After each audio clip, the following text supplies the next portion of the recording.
David, finally, we're making this happen. Thank you for coming. I'm excited to talk to you. Not that we haven't done this already. We Right. just weren't recording it, so I'm excited. How have you been? Good. I have like a bunch of catalogs of things that I want to talk to you about. So when you said let's do an episode, I was like, perfect. I can just get all this all out. That's so incredible. Yeah, no, like I said, that's what I love. Like every time we've been on a flight or something, I find we are so both creative and business focused that there's so much we always end up just talking about. And every time I'm like, people need to hear this. This is so much valuable information over here. Um, Plus, I like that you think similar, but at the same time, you're going in your unique path, to achieve what you want to Yeah, I achieve, would right? say we Yeah, actually, it's weird because we think similar and very different at the same time. exactly. I think we both have ideas of progression, but our ways to progress are so drastically different. Like just this studio is like a huge effort. Hmm. It's a lot. Yeah, It's a big purchase list, yeah, but it's very impressive and it's very effective. Whereas if I was gonna do it, I'd hmm be like, what's the most skeleton way we can do this? Because we're both prioritizing the value and the yeah, information, like you said, mm, but it's two yeah, worlds apart. exactly. But at the end of the day, I think, like you said, that's what makes people be able to get valuable information in two different ways. Because your method, I love because it's like in the moment, it's real. It's like, look, this is what I'm doing, and this is from somebody who's actually making a living making video. You're not just a YouTuber. But on the other hand, I tried. Funny enough, I was going on a tangent already. Last 3-4 shoots since we've been using the van, I literally told Mario, who's going to be on the podcast later, help me. And I told him, I was like, okay, so we need to be better on social media. Can you get me a few clips? Uh-huh. Right. And he hasn't worked with me that much, just him and me. And it was so amazing. We would get done and I'd be like, okay, so where's the social media clips? He's like, we didn't have any time. Oh, So the way I work is so like fast paced and crazy that we mhm. could never do what you're doing. And I know how efficiently you do it. It's amazing. But point is, this was the best way I could inseminate the knowledge that I have.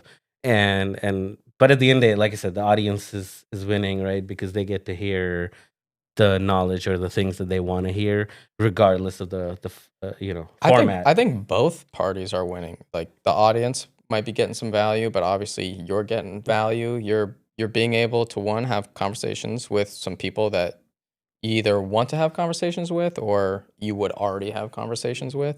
But two, it really helps putting yourself out there. And in the beginning I thought it was like very cringy to film yourself and let other people know what you are doing. But once you start to get that reflexive relationship between the audience where maybe they have criticisms or maybe they have value in their criticisms, you're like, oh, I can see how that could help me. Mhm. Okay, let me try to implement on the next one. And then someone else in the comments is saying, well, that video helped me. And it's just this really nice back and forth. And then after that happens, you just start getting really nice benefits of people say, "Oh, that's that guy in that market, and I know of a job or inquiry there. Mhm. Let me connect those two because I already know he is there." So with this podcast, I think it's going to bring a lot more awareness to what you do because you already have a successful business, but being more connected is brings in so much more, many more benefits than I originally thought. Yeah. So let's go into it.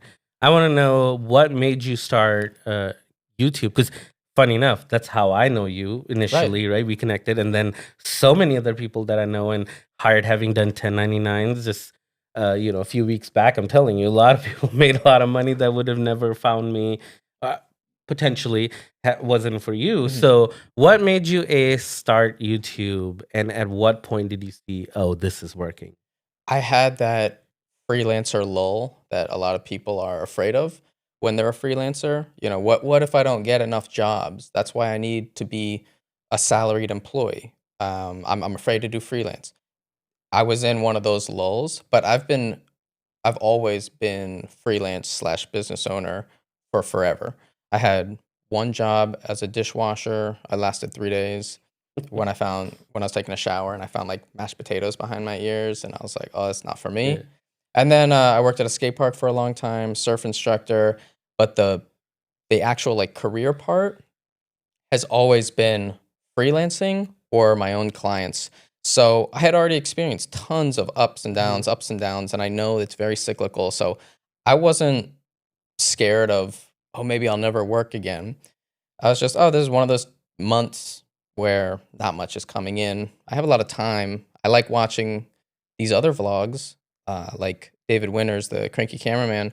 I think I could do that. It's just with my Mhm. phone. It's so not resource intensive.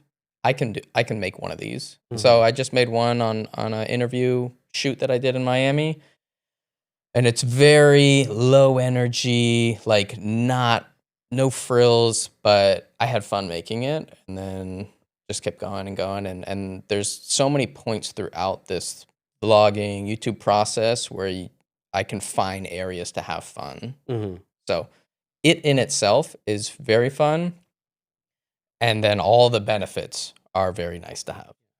So when did you realize like, oh, this is working? Like, Um, I think when people started connecting me to jobs that I had no connection to. One of the coolest ones was a guy in Alaska connected me to a feature length doc that was happening in Orlando. wow. And I was like, how do you know what's happening? Oh, I'm part of a newsletter which has these contacts and they're asking for operators. And he's like, yeah, just tell them, or here's the contact info. Mhm. And because I know you live there, I know you do this type of work. I've seen you do it. And that was a really cool 4-day feature length doc segment that we did in Orlando. And it And would have passed by. yeah, I would have had no clue that it had happened. that's so crazy that somebody in a different state knew about work that was happening in our backyard. Mhm. But that happens. That happens. There's so much work going on. It's crazy. I mean, and then so many times, it's who you know is how you get the job. So you're essentially automating your who you know because all these people that are watching your vlogs now technically know you. Right. They have this parasocial relationship with you. And when they're looking at a job that maybe right up your alley, right, they're thinking of, oh, David can do it. Right? Yeah. And and I think it's like it's a happy accident benefit. I think when you see the people who use it for that, it's very obvious, and they're reminding everybody, "Hey, I live here and I do this work. So if you have work, get me work." And it's Yeah. just like, ah, this Mhm. isn't that fun to watch. This is an ad. Yeah. But if you just document what is happening and those are the observations that the audience is making, then it feels way more organic. Like Mhm. they're like, "Oh, I want to help you because you're just showing your stuff." Now, I take that to the extreme and I document the dumbest, Yeah. smallest micro problems. Um, like I just put out a 30-minute video of me reorganizing my interview setup, Yeah. stands, lights, all that stuff to be able to fit into a Pelican I saw that and 1615. I love it. Those are the videos that I love. Like I'm Yeah, just in it's my so living crazy. room. Yeah. I have like socks on. You only care about it if you are interested in that. Actually, I'm gonna I'm gonna go back on that. There was a guy who commented on that, and he said, "I don't even know why I watch your vlogs. I'm not in the video industry. I'm in tech. I like watching someone work through problems, though." Mhm. And that's what initially drew me to watching other people's Yeah. vlogs. Is I like seeing, here's a hurdle, give me more context for it, and then give me an attempt to get past it.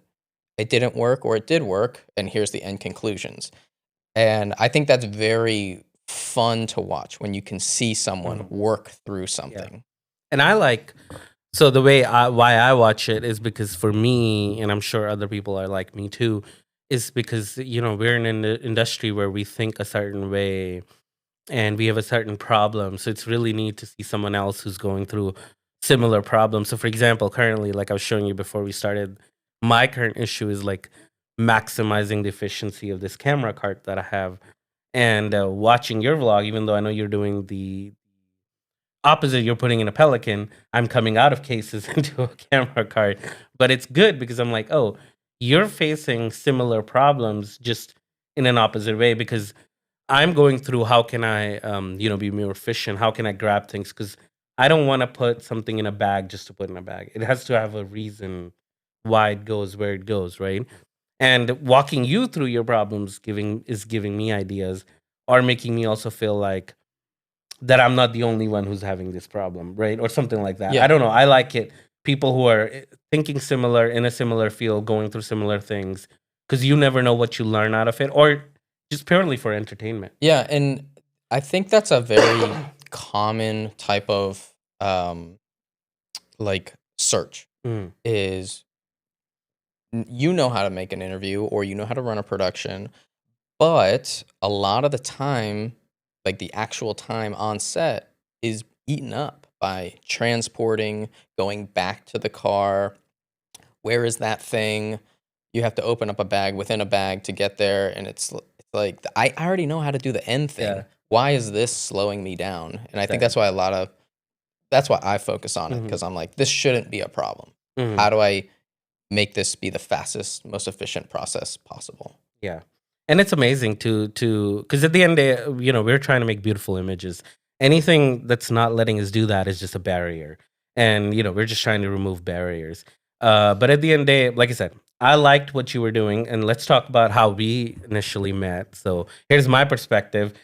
I would love to hear your side of things because you did it. I wasn't the only one hitting you up. So I had this project. We were going to live stream something, and I really wanted to use a C70 on a gimbal as a wireless operator. And I was like, normally, I like to bring in maybe I would say mid to low skill level people because like to plan. So my style is just for reference, very much like pre-production king. Like I will go to the detail. I don't know if you like this is where it goes, this setting it goes. Like I don't want to have to, my operators need to just hit record and it should work. But that position requires skill. It's not a one where you hit record, right? Because I'm letting you go, okay, I need you to make 500 angles out of this one camera. So you need to be able to think, you need to be able to be creative.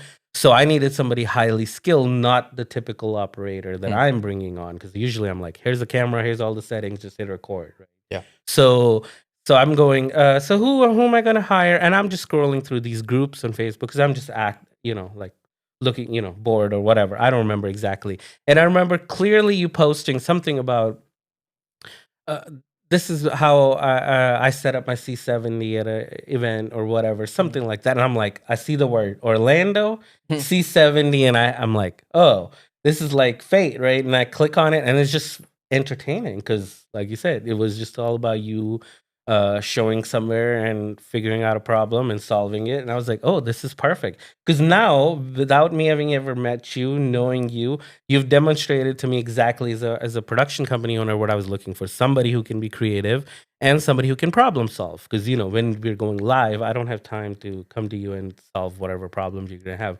And guess what? We're going to have problems, right? That's just nature of live.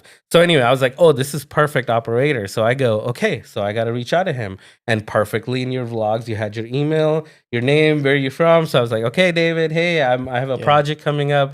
Let's meet up for coffee or something. And I think you responded. You were like, hey, a bunch of people are hitting me for coffee.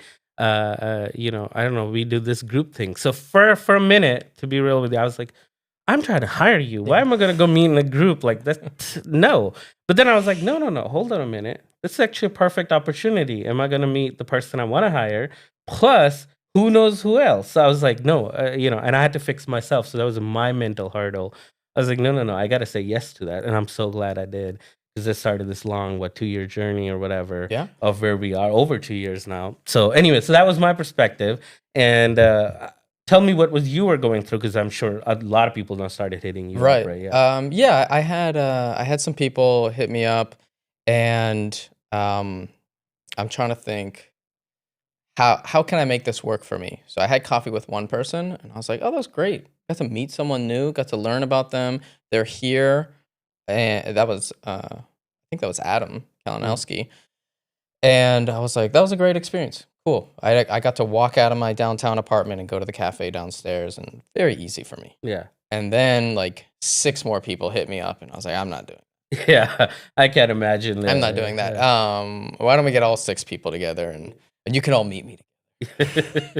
So Was that your cool influencer moment? You're yeah, like, that was people want to meet me. Yeah. it was pure Yeah. laziness. I was like, Yeah. I'm not dedicating 6 hours towards people I don't know, Yeah. and I don't have any inkling of will there be any benefit from this. So I was like, let's just all meet up together, and like you said, maybe they can help each other out. Yeah. I'm not the person who needs to receive all these benefits. And that was a really cool one. That was the first filmmaker meetup. I didn't know it was a filmmaker meetup. I was just like, yeah, let's just meet up for coffee. And then I talked about it on the vlog. And I got to hear, how you found me, just Yeah. searching C70s Yeah. on YouTube. And then how the other people found it and why they wanted to meet up. And then that was probably one of the bigger turning points of seeing like, I can bring people together. Doesn't have to benefit me directly. It will, Yeah. but I can, by connecting these people, it will help everyone. Like I had someone say, do you have any idea how much money your filmmaker meetups have generated? Like grouping people together. Because I have an Instagram chat in Orlando for all of us. I started one in Dallas with Jared Phelps, and then in San Francisco with Tommy Beal. Basically, I try to find a point man in every city where I'm going to go, Atlanta as well. And then I tell the point man, hey, this is going to be your group. All these people who came, all these 30 to 40 people, you're kind of going to be the chapter head and just work on growing this community. And it when I think about how much money has been transferred inside these groups, it's hundreds of thousands of dollars. Yeah. Like literally last night, I generated 750 so funny enough, like literally this is how it works. So a lot of times, as a production company owner, people expect us to do everything. I am a video guy, right? But people expect us to do still. So somebody, past client, and this is how it is, clients hit you up, 4 years later. It's like, hey, I'm in Boca. I need a photographer, and I'm like, do I want to do this? But then, the other part of me is like, why not get somebody some money? So I'm like, hey, on the group, can somebody do this? Oh, you can do it. How much is your rate? And I'll add, 10, 15% on it. And I told the client. And so do I want to, work for a couple $100? No. But at the end of the day, I'm like, all I did was, you want this? Do you want this? Here's the bill. Here's the transfer. So we just generated so much money because that money would have gone to who knows who, where my company generated revenue. And now I'm able to pass majority of that to somebody in your group that I wouldn't even know. So, and that's like happening all the time. That's my favorite thing when I open up one of these chats and I scroll back just a couple of messages and I see someone say, looking for this person on this date. And then I go down and this person said, I can do it. This person says, I'm available. And then within 10, 15 minutes, they already found their guy. It's already scheduled. I mean, what a resource. Because before I have like 2 or 3 guys that I go to. And if they're booked, I'm stretched now. Exactly. Now I have to take someone that I don't trust. So that happens in all of those groups, like every day. Yeah. I need someone to cover for me, or I forgot this item. Is anybody nearby that I can rent from? And it's a huge resource. I think it has potential to be bigger. I just don't know how to bring the network together, because if I add Orlando people and Dallas people, it's a less functional tool. Yeah. So I don't. There is some way where I can bring these people together. I'm just not sure what it is, and I don't know anything about Discord. Yeah. But that's been a common Discord suggestion. or even Facebook groups, I think can be very effective. So that's all I use Facebook for. I have, nobody really uses it for the old way. I primarily you don't post statuses. No, I don't even know the last time you don't I check did. in after a storm to let people know you're alive. That I'm safe. No, I should have at hurricane. No, but no, nobody really uses Facebook anymore. But it is still very functional for groups. I actually love it. If I have a problem, I will immediately go to like the user group, and those are very active. So Facebook has a place, and I think that may be one of the good places to have like a David Morefield I don't know, Yeah. filmmaker meetup group, something like that, or Discord. Something. Discord is good too. But regardless, there's so much money flowing in, and to other people too. This is one way to make money. Look, facilitating people is money. Like this client trusts me, so they wanted to come to me, Mhm. and I don't want to provide that service, but it didn't take me but a few minutes, a couple of phone calls and a message to go source someone to do that. And at the end of the day, if I can make a couple $100, that's really good. And sure, it's not a lot, but at the end of the year, it's going to add up. Well, Plus, it's padding the revenue. did that job go through the other day where you were asking me, do I know someone in Miami? Yeah, I hired David. David Who's the Blodgett? first person called, by the way? Because so this is Boca near Miami. I Uh-huh. called your guy. See, and that's how relationships are born. So the story that we were talking about. So we were in North Carolina, Yeah. and I had to cover a gig in Miami, and then we needed a drone pilot, but because of lower budget, whatever, we had budget to hire the drone pilot, but we didn't have budget to like take them with us. Yes. Hotel. So yeah, gas, hotel, yeah, everything. all that. Travel days. Exactly. So you recommended me the other David, Yes. and he worked out great. So now I have a connect in Miami. So guess what? First thing I do is I'm like, hey David, I need a photographer. Do you do stills? And he's like, oh, I could, but maybe I'm not the right guy because this is like an event photographer type of gig. So he's like, yeah, I can definitely check it around too. So it's like resources that we're Yeah. forming together that we wouldn't have otherwise. So Oh, yeah. yeah. So yeah, no, it did work out. He got work. We connected, so that was really great. And what I liked was he was able to step up. So like you plan ahead. So like we had planned, okay, so we'll have a drone going around the whole time because it was like a street unveiling. Point is, when we showed up, the way the layout was, we weren't gonna need drone for that much. Oh. So, and I like people like that because he was immediately like, "Oh no, I'm not gonna like." He wasn't like, "Oh, I'm a drone pilot, so I'll sit for 3 hours doing nothing." He was like, "Hey, let me grab one of your FX6s. I'm familiar with it, and I can still capture you content." So he was Yeah. very effective. He was able to be like the third camera op for most of the ceremony because we didn't need a drone, Yeah. until the sign unveiling. So point is, yeah, he was great. Yeah. And you want to know how I met him? Yeah. Of course, he saw some of the YouTube videos. Mhm. That's how he knew who I was. And then I'm pretty sure he booked a consultation call, and then we went through that. And then I met him for breakfast in Miami when I was down there for Mhm. some gig. And I got to see in person what he's like, Mm. because you can have a great reel, but your demeanor on set, how you think, like you said, he Mm. didn't just sit by Yeah. and just be like, that's not my job. That's not what I Mm. was hired for. So I had confidence recommending him, Yeah. even though I had never worked with him, Mhm. just because of that small connection. And that's to me, the trust. So I've known you now while I've built this trust with you. I knew you wouldn't recommend me someone. So that's why when he called me and he was trying to share me a reel over it, I was like, I don't need it. Mm. I don't care what you shot. David told me you're good. You're good. That's Let's cool. come on board. And that had trust in me. And I knew, like you said, he showed up. His demeanor was perfect. He was able to, jump in and change roles or whatever was needed, as the situation demanded. And that was perfect. And if I ever go back to Miami or if I need somebody in Miami, I'd be happy to recommend him. That's how you build, I think, a really good network. I want to ask you about that, about what you were hired to Mhm. do, and then now what is being asked of you to do. So that's a pretty simple example, Mhm. the one where he pivoted Yeah. and did whatever the production required, even though he wasn't Yeah. talked to about that. What about for you when you're with a client and they throw something in last minute, maybe on site? Do you initially meet that with a little bit of like resistance and saying, hold on, Mhm. I just need to express this is outside of our discussed scope? Or do you say, I'm just going to attack it and I'll make up for it in the back end? It depends on what it is, because guess what? Every client will throw something at you. Usually, it's very rare for a client not to, especially most clients that we work with are Yeah.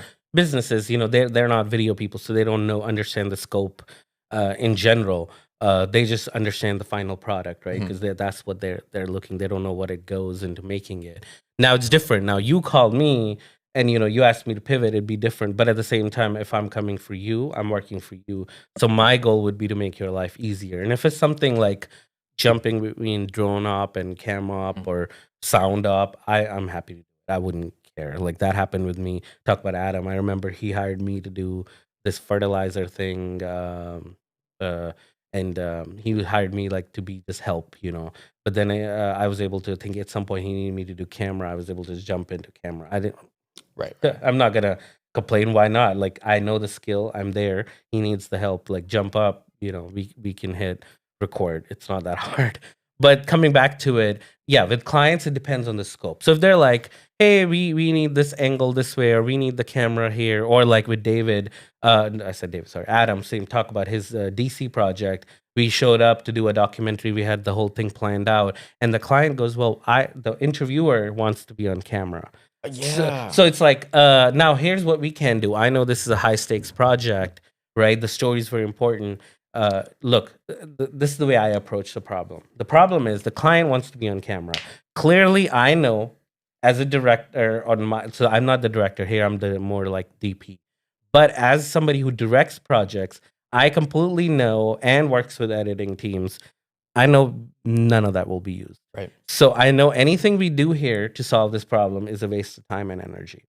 But in my quick brain, I calculate, is it worth the hassle?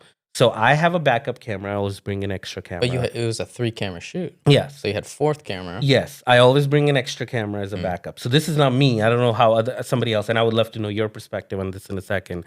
But mine was, I have a backup camera. I have a backup lens. Let me just throw it on there. So the way I presented it to them, because they thought they would be in the main shot, I was like, no. Here's what we can do.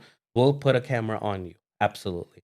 So we just took a camera. We didn't even have tripod. We jerry-rigged the side table, put the camera on there, make sure there was a camera on them, showed it to them, and I hit record. For us, it was maybe between me and Emmanuel, we spent like 3 minutes on it. It was immediately like, oh, so you want it? I texted Adam, hey, this is what they want. He completely was like, yeah, this is not in the scope.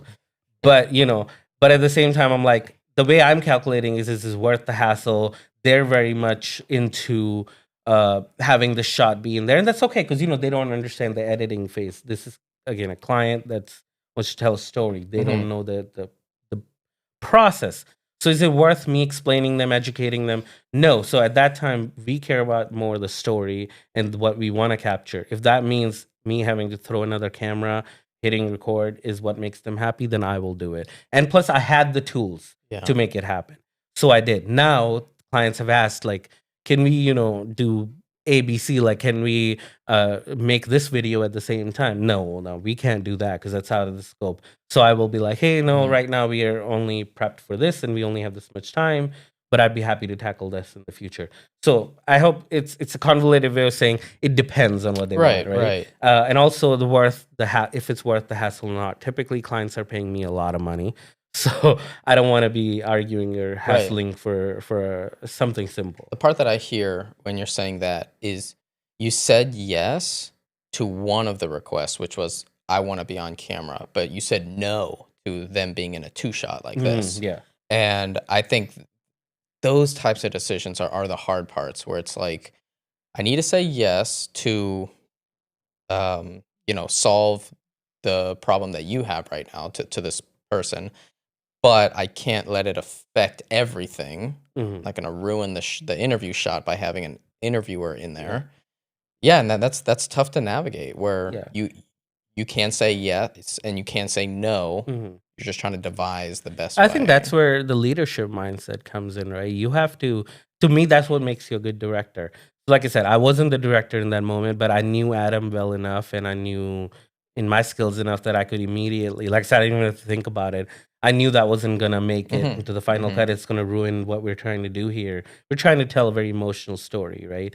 We don't need an awkward interviewer sitting there, even though they don't understand that. That takes away from the emotion, the energy of a family trying to tell about their daughter's passing. But So even how you said it, like I wasn't there, Yeah. but I know some people might have been like, we'll put a camera on you, but we're not putting you in the shot. And that would completely put the person back on their heels. Yeah, no, you would never. See, Right. and that comes down to, again, customer service. Yeah. And again, it's not like you need to have training. It's just being considerate. I don't know.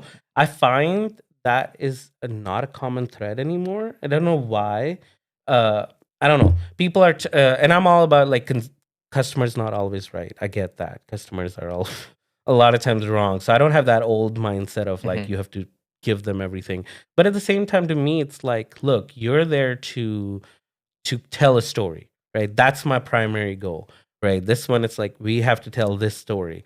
And the secondary goal is I have to make sure the client experience is great.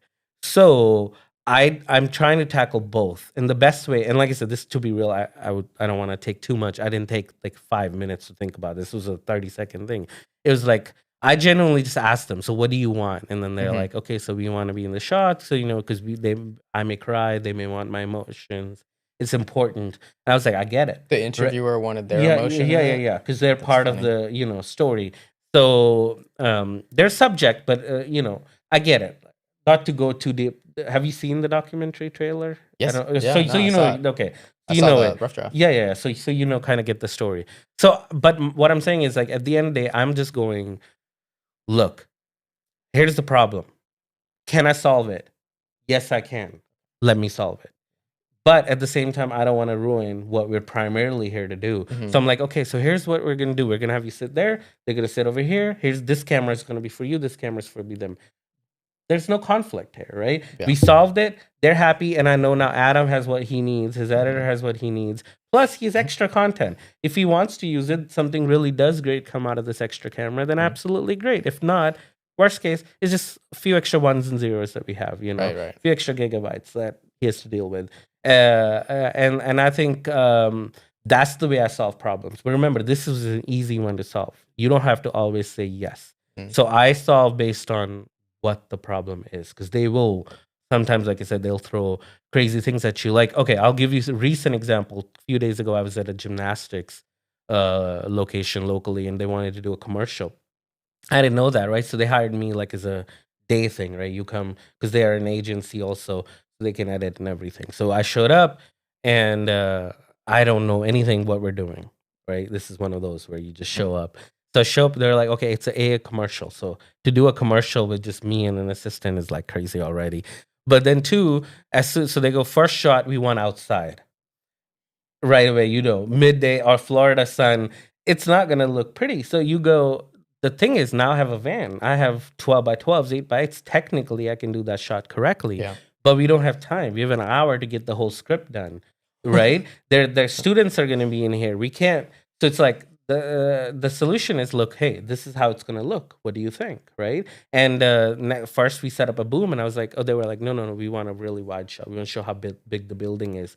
So the story element is more important than the audio quality. Mhm.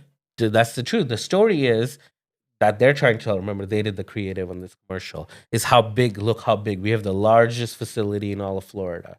So that is way more important than me being forced. Like, no, boom audio is better, Mhm. right? Yeah, So yeah. I don't. It doesn't matter. I have a $3,000 Sheps mic, on their face. Okay, I told Mario, I was like, look, 86 the boom. Put the Rode mic on. Put the lav mic on, which to be real, we had a cost 11D, but still, it wasn't. It's really good Yeah. lav mic, but not in comparison. Point is, throw a lav mic on, go as wide as possible. She still has harsh sunlight on her. Mhm. She still, it is what it is. But that's the shot, and that's what we can get in the 5-10 minutes we have to get the primary shot. And can I solve it better? Yes. Well, am I going to? No, because by the time I'm done solving it, our whole day is over. The client's not going to be happy. Mhm. So kind of like that. So the best thing I was able to tell them was like, hey, yeah, this is how we're going to do. Since we want the shot to be so wide and her to be so far away, I cannot get a boom in there, and I cannot get a like a normal reflector to Yeah. cover her. The way I can do that is by like it's setting a 12 by 12, and we don't have a team for that, right? Or time for that. And they were like, yeah, absolutely, this is good. See what I'm saying? So Yeah. you have to solve. And then the other thing was they were like, oh, we want to do a walk and talk, and like, sure, we can do. We have a gimbal here, but they want a teleprompter. I was like, well, we're not set up. I could build a rig, but It's we are not time. set up for that. So it's like, here's what we can do. We can do a walk and talk, and they will have to memorize the script, or we can do a static shot with the teleprompter. That's what we're prepared for. You Right. pick, and then they pick what they wanted to do. Some lines we did where they memorized them. Some lines they did where they didn't walk. So I hope that makes sense. Point is, we're just trying to always problem solve, and you do this all the time. As why I love your vlogs. You go into a shoot, you see something, client throws something at you, and then you're just going, okay, how do I best capture this? At the Sometimes end, I make the problems myself. yeah, that I think your Sony thing was mostly you, but yes, I mean Could that. be. But we all do that. For example, like I had a full working setup that I had mastered from my truck, how to do interviews, and here I am fully unraveling Yeah. it to make a whole new setup. Now I'm here sitting months and months planning how to perfect this cart setup when I had a setup that was working. But I Yep. think we do that as Yeah. filmmakers. I've created a lot of problems in the last 2 weeks by trying to switch up workflows. The attempt Mhm. is I'm going to improve it, Yeah. but the consequences of the transition of learning the changes is where is that? Mm. Oh, it's in the other thing that it was always in that spot, but now that I've switched it, it didn't carry over, or I'm still figuring it out. And the last 2-3 weeks have been like that. Yeah. But my girlfriend now knows that when I leave, Mhm. don't do anything, because in about 15 minutes she's going to get a call that says, can you go look for where the battery charger is? I forgot to switch it from this bag to another. Like, yeah, it's Yeah. I'm No, I in that totally feel transition. you. No, this happened to me. And again, learning because we're in a van now, things shake off. So my audio bag, I've used it for years now. Mixbase X2, fully rigged out audio bag. It works perfectly, Mhm. never a problem. And then the other day I go on a shoot and it wouldn't turn on. And I'm like, this is very expensive gear, first of all. So not to turn off. Plus, I'm not used to, I don't like put my microphone in the camera. So good thing is FX6 has an XLR. So for time being, I was able to just plug into the Mhm. camera, recording camera. We got the audio. So fine. I come home and I realize, oh, because of the vibration, the battery plays. So we have NP style like audio batteries that go in it. The battery plate that plugs at the bottom had just come loose. So now I know for future what to check if that happens. But point is, I was like, that problem that never happened for 5 years generated itself because I decided It's your to fault. change the whole setup from this to this. So yes, so I completely get you. It happens. But why? So let's go back to your. I know why I'm doing it, right? But why? What about you? Why change something that was already working? I can never be satisfied, and I have a ongoing, always working brain. It doesn't matter what the problem is. I just need to be Mhm. tinkering with something. Do you think that's a good thing or a bad thing? Because once you have, at some point, let's say, which I don't think it'll ever happen because video production is changing all the time. But let's say you've hypothetically mastered and you have the perfect I'm really close. setup. You're gonna, yeah. But I'm saying, don't you think in 6 months you'll have something Yeah. else that you'll want to change? Yeah.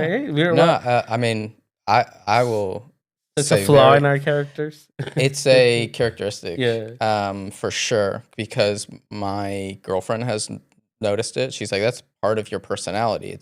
It's not that like, "Oh, you'll never be happy." It's just I always like to be figuring something out. Um, but then I have the other side of me that's like, "Oh, I want to fix this so I don't have to do anything." So it's like it's both, and it can be what type of stands am I using? It could be what's my power supply solution for a Mhm. camera. Recently, it's been, can I get a rental property in Puerto Rico and use it as a cash flowing vacation rental and a surf house that I can go to whenever I want. Before that, it was maybe I should get a house here. Before that, it was what car do I get, and it's just hyper fixation Yeah. on something, and you get it's. I enjoy it because you Mhm. get really deep and you learn about a certain Yeah. subject, and you have decent knowledge about whatever that is, Mhm. which can help later. But you jump around Yeah. a lot, and for me, a lot of times I will get very close to figuring it out, like maybe like 75%, 80%, or I find a solution that is 80% close. Mhm. And then oh, what's that? Oh, let me work on that. you Yeah. know, it's ADD. yeah, I've never been gone in for like diagnosis or Yeah. something, but it's very apparent that I kind of like to hyperfixate on Yeah. things, and then go through that a lot, and then quickly jump to another one. Yeah. Snorkeling, surfing, skating, Yeah. like Same thing. Never been diagnosed. I don't know if we're all just adding person like we have this, but no, I'm the same way. Very obsessive personality. Like this is what we're gonna do, and I will hyper fixate on that, and I will know everything about it. And then once you know everything about it, you go, okay, now what? And then Yeah. you find something else, right? And then you hyper fixate on that. The good thing is, thank goodness for me, one thing hasn't changed is video production in general, because otherwise it'd be very expensive. If tomorrow I was like, I want to do something else. hobby So, switching is yeah, very expensive. yeah. Or Thank career goodness it's switching. a career, not a hobby. Yeah, yeah. Otherwise, yeah, it would be a nightmare to have to switch this. So tell me a little bit about how's your girlfriend dealing with this? Because I can imagine somebody who's not into video, who doesn't have this obsession, and you're I don't know, every day getting a call. Can you check this? Can you check this? And she's probably going, I have no idea what you're talking about. So how's she dealing with it? Or I don't know. Yeah, I think as a let's loosely just say you're a business owner and freelancer. Mhm. So I think that adds a completely different layer to any relationship, whether they're your girlfriend or your wife or whoever. When we met during 2020, so we weren't doing much Yeah. business wise, traveling wise, and I was letting her know, like, hey, I'm here right now, but normally I'm not here. I'm always on a flight. I'm always in a hotel, out of state, moving around. So like once business picks back up again, that's what it's gonna be like. And that is what it's like. It's I think very tough for you to find a partner who is cool with you always leaving, always jumping around. Like especially if you are a business owner. That doesn't necessarily mean you're going to travel a lot, but it means you're always going to be doing things. Like I just came back from a trip, I don't even remember where, and then yesterday I had a 6:30 a.m. call time for a job that was connected to me through YouTube. Some guy saw my stuff and was like, "Hey, I have a job in Orlando. Can you do it?" Did it. And then last night I was like, "I'm finally going to be able to catch up on sleep." And I was like, hold on, let me just check my calendar. Oh, I got a podcast with Vipul in the morning. When? 10. All right. So I'll catch up a little bit on sleep. And then I have the Orlando Filmmaker meetup after this. Yeah. And you have a job Yeah, after I this. have a shoot. So you have I'm three gonna things do, today. I have this shoot and then So I think meeting. it's if you can find a partner who is cool with this chaotic lifestyle, then you're lucky.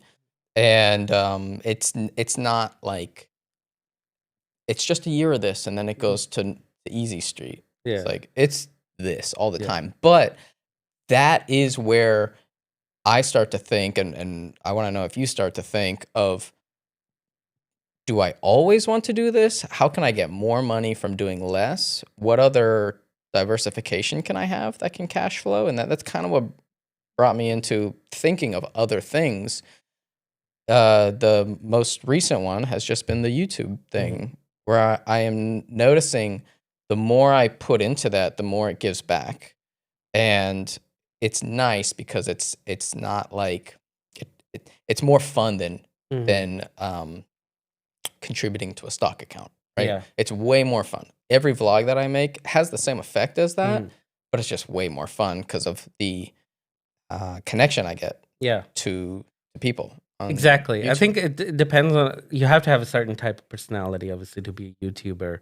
But as long as you're connecting with it, it's giving you your return, then why not follow it, right? To me, the biggest thing is like, has somebody who did have a job, right, and how miserable I was while it paid well.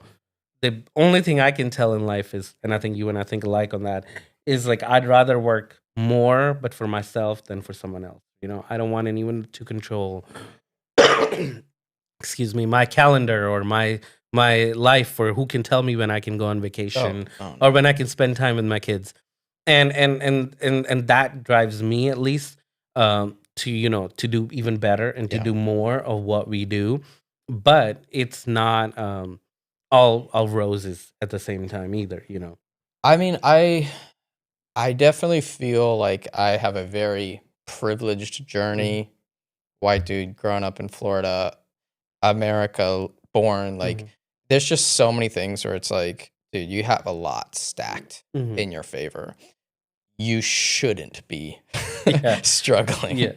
And um, but I understand that side of it, but Yeah. the other side of it is I try to rationalize everything as like a game. Like, what did if I put this in here, Hmm. what comes out of it?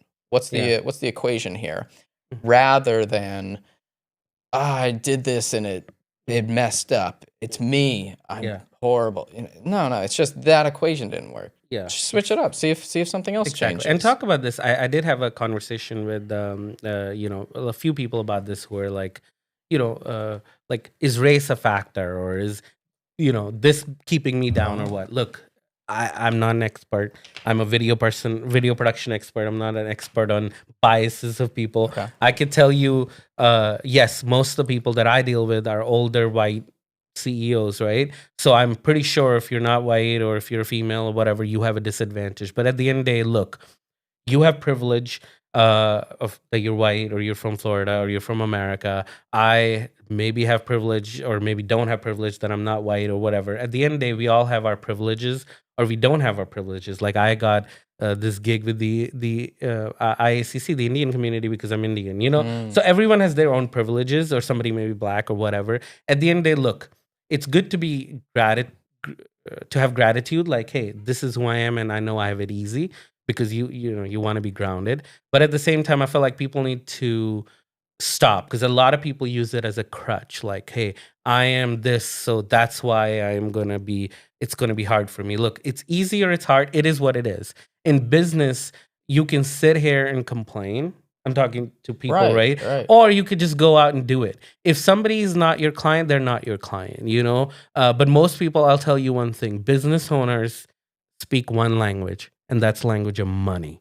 If you show up, they may be biased. They may be like, oh, I only work with white people. But as soon as you give them an offer that they cannot refuse, they will work with you. So at the end of the day, I think people need to also stop like holding behind and crutches, like I am this or I'm that or I'm that. That's why I won't find success, or this is what's holding me back. At Yeah. the end of the day, look, it's good to recognize that, like, hey, that I have a hard time or whatever. But I think uh, next is just move on from that. Like, stop having race or marital status or economic status holding you back, or gender, or whatever your mental bias is. You need to just go out there and actually do business, because that's what you're here to do. And I feel like as long as you go do business, it's not that hard to find your 5-10 clients, which is where I want to go next, because here's the truth: most of your money comes from majority of your small clients, Yeah. right? It's not, you don't need 500 clients to like you. You only Yeah. need a very small amount of clients to Mhm. like you, right? So talk about how you discovered your retainer client, because that's majority of your income now, Yeah. right? Do you want to speak on that? Yeah, I do want to touch Yeah. on the Yeah. previous thing, which is I think it just depends on how do you paint it. Yeah. How do you see it in your Yeah. head? Because if you see it all as hurdles, it's going to be all hurdles. Yeah. But if you see it like I have this delusion um, that I think is real, Hmm. and my delusion is Yeah. everything works out for David, and like I say that all the time. Um, and then when something doesn't work out, I'm like, oh, that doesn't. Yeah. That's that wasn't part of it. Yeah. So I proactively negate a lot of the things that could pull me back, Hmm. and I focus on the things that are Yeah. pushing me forward, and it eventually it feels like, oh, the universe is like working together Hmm. to help me, Yeah. even though it's not. Yeah. But if I think like that, then it's this like instrumentational, I don't know, just mindset that's just Yeah. like you only acknowledge the good things to push you forward. Of course, you have Hmm. to acknowledge the things that are slowing you Yeah. down, but those aren't going to Yeah. hold you. Exactly. No, you said it very well. So essentially, if it's good to reflect, because if you're giving poor service and everyone doesn't Yes, like you, yes. because then you're better off not ignoring that and realizing that where the flaw is. But at the same time, if somebody's holding you back because of things that don't matter, I think you're better off just being positive about it. And to be real, I'm human too. It affects me because I know sometimes I lose a gig where it's just because they went with somebody who's just I don't know, It doesn't white or matter. whatever, It whatever it doesn't is. matter why they went with Yeah, it someone doesn't. else. Who cares? You move on and you find, your clients. At the end of the day, I'm running a very successful business, and that's all that matters. I just need to find my clients who value what I bring to the table, right? And to be real, what I do is my strategy that I recommend people. Look, I'm very passionate about video, so if I'm feeling ever down, because again, I'm not surrounded, my family doesn't care about video. I'll just call. I'll call Adam, or I'll Mm. call Emmanuel, or you, or people. I just surround myself with people that think like me and that bring me joy. So that way, I can just get out of that that Yep. rut or whatever I start to feel, if that ever happens. Because then I know we can talk about business strategy or whatever, and then be like, oh yeah, that's what I'm thinking about. I don't need to focus on this one negative small thing that happened. But I think it also is a personal thing. It is. You have to choose that, Yeah. because it's very easy to be negative. It's very hard to be positive. So you have to make that effort.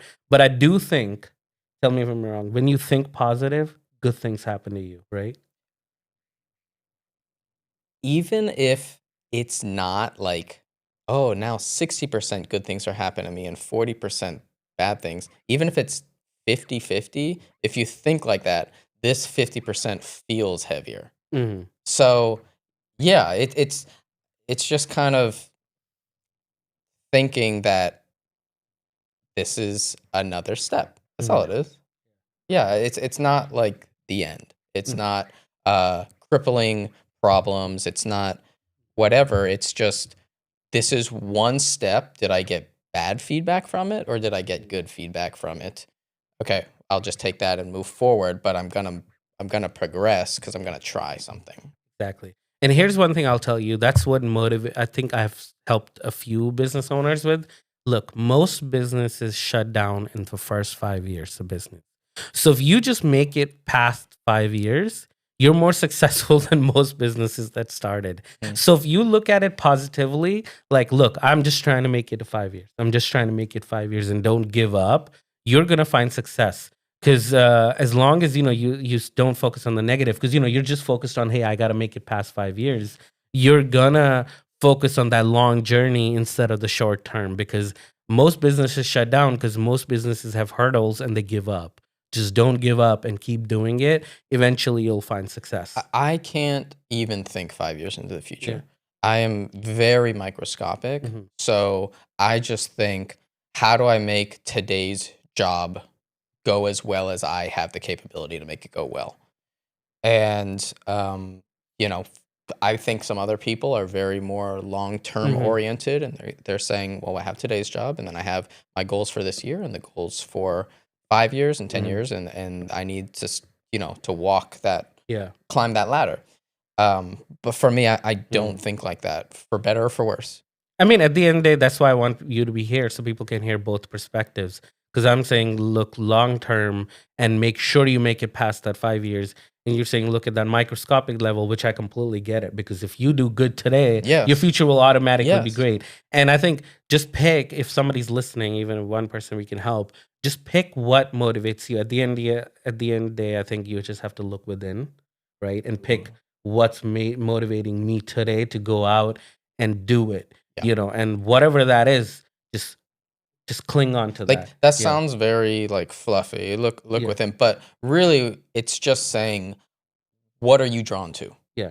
Are you drawn towards micro results? Are you drawn towards long-term results? Mhm. Because whichever one you're drawn to, that's what you're gonna do. Yeah. So focus on your strength and just like that is how you will feel good Yeah. about the progress if it's something that you already enjoy.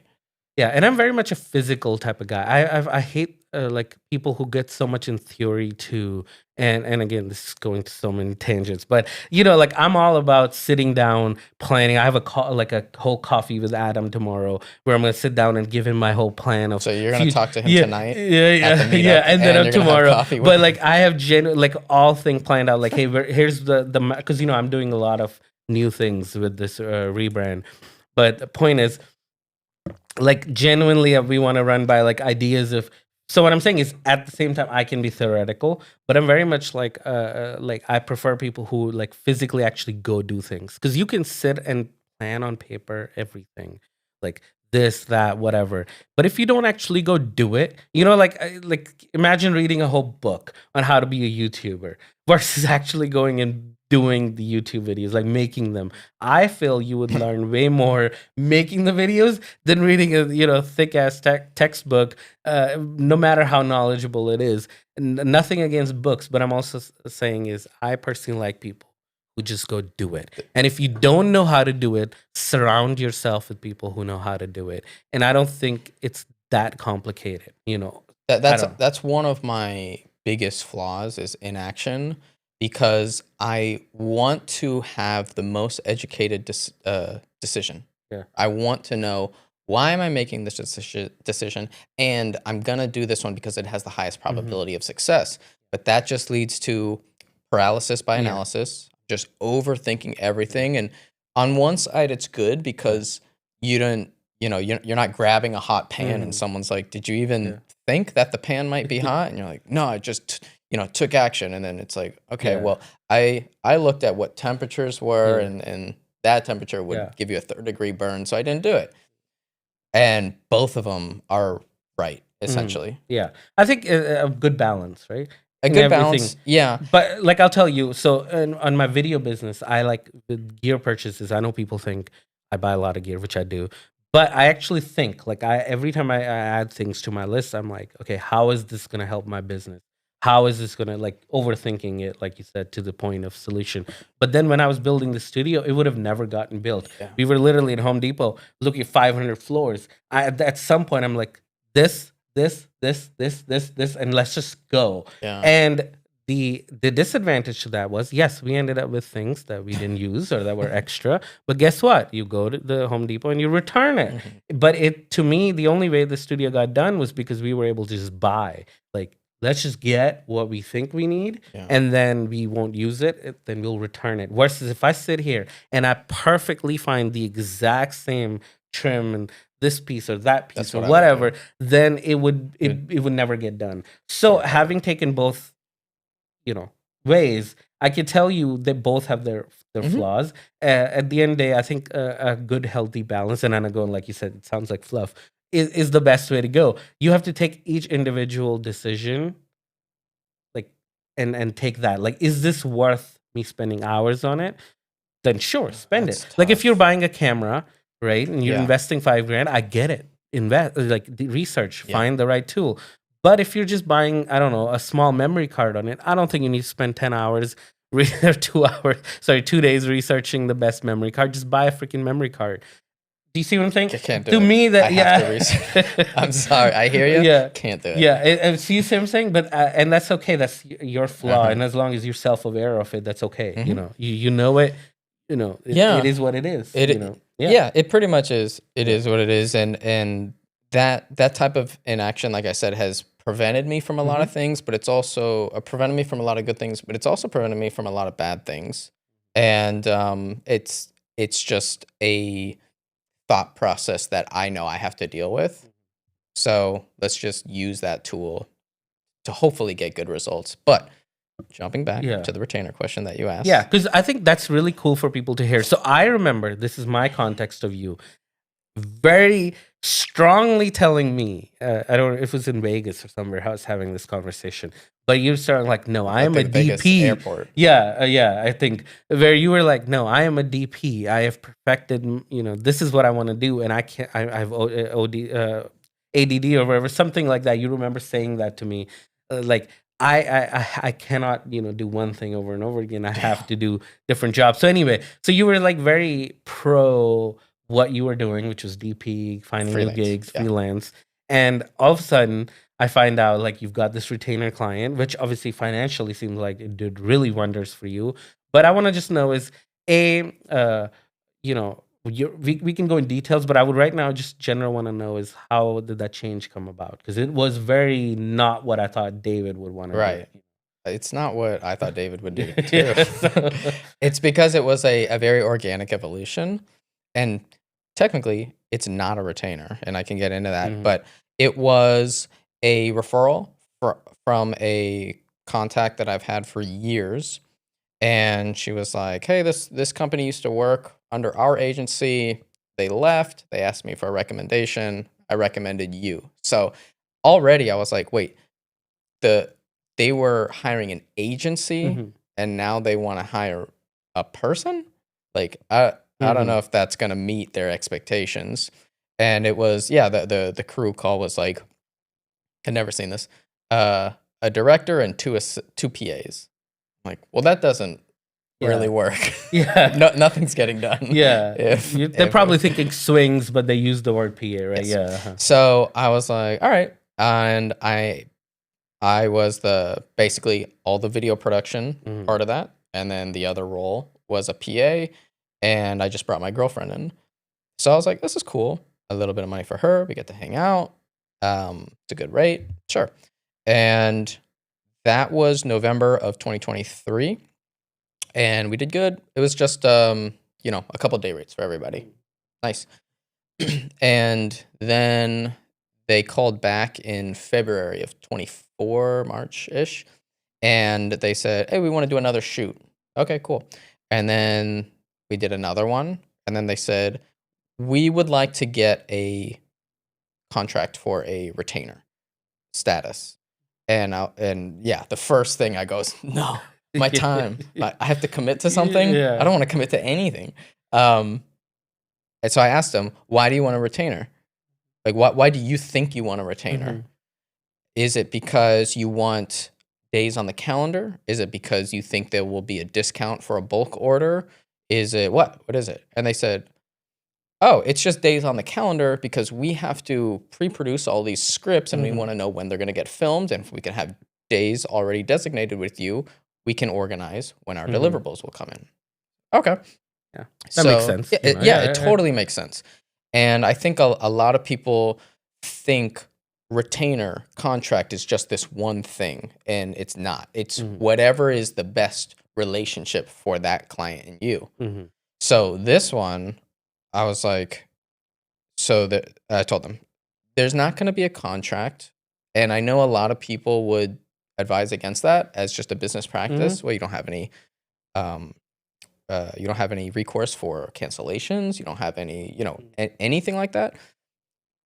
Like I said, it was such an organic evolution that it never really got brought in, but the relationship was so good with them. The communication was on point that we could talk about any problem. Okay. Hey, there was a cancellation. I know we haven't previously discussed this, but the crew members did block out these calendar dates. So those days need to be paid for. Luckily, they received it well, and okay, well now that's that standard. So it went from getting a call every month or so to we want to do bi-weekly shoots. We want to. They're in South Florida. I'm in Orlando, so we need to travel in, do the shoots. We're reducing it to just 2-day shoots, and then travel back. And that is probably when I started asking you, how do I charge for this? Because I know I'm doing a lot of effort. I'm booking hotels. Yeah. I'm traveling. I'm doing all this, and I'm getting a day rate, and then they're getting a day rate. Yeah. This is not great. Like I could do this day rate 20 minutes from my house. And now it's taking all this time. And that's where I was very, very glad that you were transparent with some of the business practices that you use, some of your financial strategies. And, one of them you were talking about giving a padding for profit. Yeah. And I'm like, so what does that entail? Mm. And you're like, well, that covers one, if it could just be emergencies, Mhm. it could be pure profit, it could be unexpected thing. It Yeah. just gives you padding. Yeah. And I was like, but how? I can't just say this line item is Just profit. yeah. Technically, there is a word for it. It's called production fee. Yes. But no, anyway. So yeah, and you let me know that, Yeah. and Yeah. I was like, oh, take notes. Let me see. Production fee, and eventually I worked into a production company pricing, Mhm. which is very different Yeah. than a freelancer pricing, Exactly. and that astronomically grew my finances last year. To the point where I was like, I don't want to do this all the time. I can do one Yeah. retainer connection, Yeah, because bi-weekly relationship. already is taking so much of your time. It's taken a Yeah. lot of time. But it's been really nice to have had the insight from other people, because if I had this relationship without that type of pricing, I wouldn't have the same Yeah. rose-colored glasses Mhm. looking at it. I would just be, it's taking all my Yeah. time. Exactly. That's very important. Look, you're committing so much of your time, then you need to, plus, you're tailoring solutions to what they need exactly, which is why they want to work with you, right? Because you're making sure this works for them. Then you deserve to be paid what you deserve to be paid. And I don't think you're unreasonable. I think your costs are pretty fair. They're probably For under, yeah, actually. actually, yeah, what you should be charging. So let's what I want to know here is the biggest thing is you upped your rates. How did you have that conversation and how did that go? Or did Ugh. you just send that in or did you have to explain to them why the rates were going to be I had to more? explain. So, And so by the way, you work with an agency or directly with the client or somebody in between? I work with the end client, and then they have an agency that they work with for pre-producing Okay. all of the scripts Mhm. and things that we're going to be doing that day. Okay. So as far as a retainer relationship, I think most people think it's we're gonna be um, A to Z. Mhm. We're gonna devise everything. We're gonna get the scripts. Yeah. We're gonna shoot. We're gonna edit. We're gonna deliver, and But it doesn't have to be. it doesn't have to be if you have the right clientele. So this one was end client, agency, and the agency is connecting with the end client, and then they are saying, "Hey, this is our production leg." Uh-huh. The agency is the pre-production and post-production. So my retainer relationship is shooting and handing off the exact same thing I do as a freelance videographer. That's the type of retainer Wow. relationship That's that a I pretty want. good retainer. So how did you have this conversation? And I'm guessing now that means you had this conversation directly with the end client, Correct. right? So how did you handle that? Because I think this is a very important thing for people to know. I started to feeling like I'm getting the short end of the stick here, Mhm. and And how many weeks had you done it roughly? You'd say maybe 2 months. 2 months. Okay. So yeah, a couple shoots, maybe a little more. Okay. Maybe like 5 or 6 shoots. Okay. And then just things kind of started to pull over to my side, where they said, "Hey, we were booking your hotels. We're a little busy. Can you book your hotels and invoice us?" And I was like, do it this once. Yeah. And then later I found out how valuable that could be, Yeah. when I started getting the right credit card, which would give me Oh, an yeah. excess of points Yeah. and establish great credit, for the business. I was just like, all these problems actually could be benefits. But essentially, a lot of the workload had changed from day one. This is another time where I had to put my foot down. Is they gave us all these scripts, and I have my PA and me trying to run all of production. And I said, guys, like, I can't check if we said the right line, if we have to go back. We need a producer. Yeah. And they were open to it, and they're like, well, what does that look like? So I hired someone from my network that I had worked with previously, because I know they do great work and they care. It's kind of like what you were saying before about you were seeing me work through small problems. It's like, oh, he cares. Yeah. I need someone who cares. And so I found a great producer, and And then I was booking her hotels and then, dealing with her invoices. And I was like, I'm a production company. Why am I not getting paid like a production company? Yeah. So I went to the client and I said, hey, all of these things are now at this point, and I need to charge as a full service. It's not full service, but as a production company. And again, having the right clients can make all the difference in the world. They said the scope has greatly changed, and we see that. So that can be reflected in the invoice. Oh, thank goodness. Yeah. I thought this was going to be a bad conversation. And that could be. You guys, you have to take a risk, right? You have to stand up for what you think is right. As long as you're fair. What I think is you were fair. You were like, look, the scope has changed A lot. So we're gonna have to, change the cost, right? Or the investment. Yeah. Right. And it was a very obvious thing. It didn't feel like, oh, David's trying to work in this extra fee. It's like he's taking off a lot of the workload now.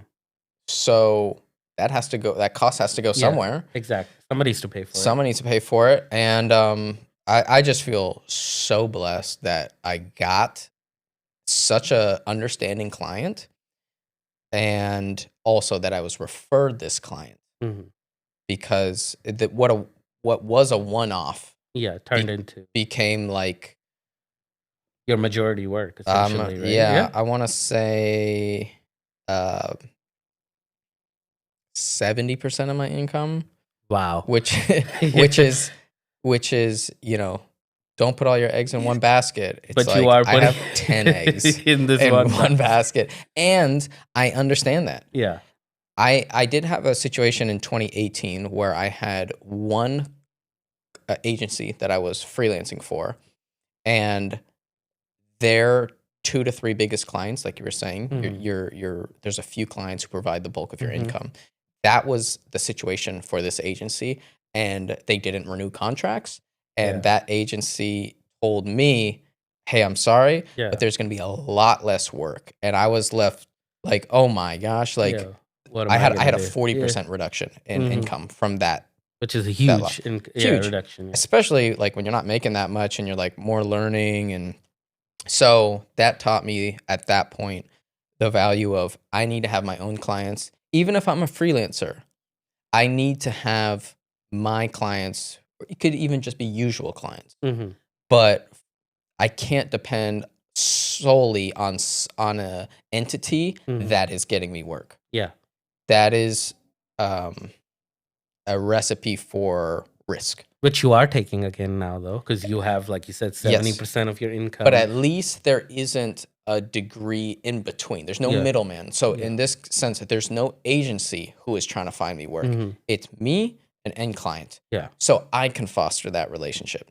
You can control it. I can control it, and I can mess it up. Yeah. So if it goes wrong, I know why, and I know, I know I'm aware of everything that's happening. But it's such a good relationship that I'm okay with prioritizing it, because it's very, very beneficial. Yeah, exactly. To both parties, seems like, because you fully get it. Having seen some of your vlogs, you fully get what they want. You're tailoring solutions to their needs.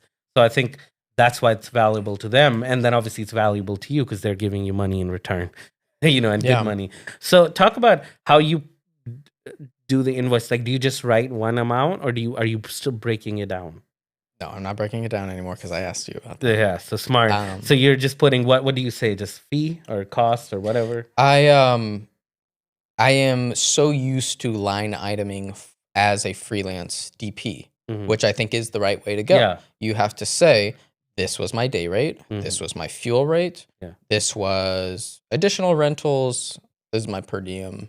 There needs to be no room for argument. Yeah.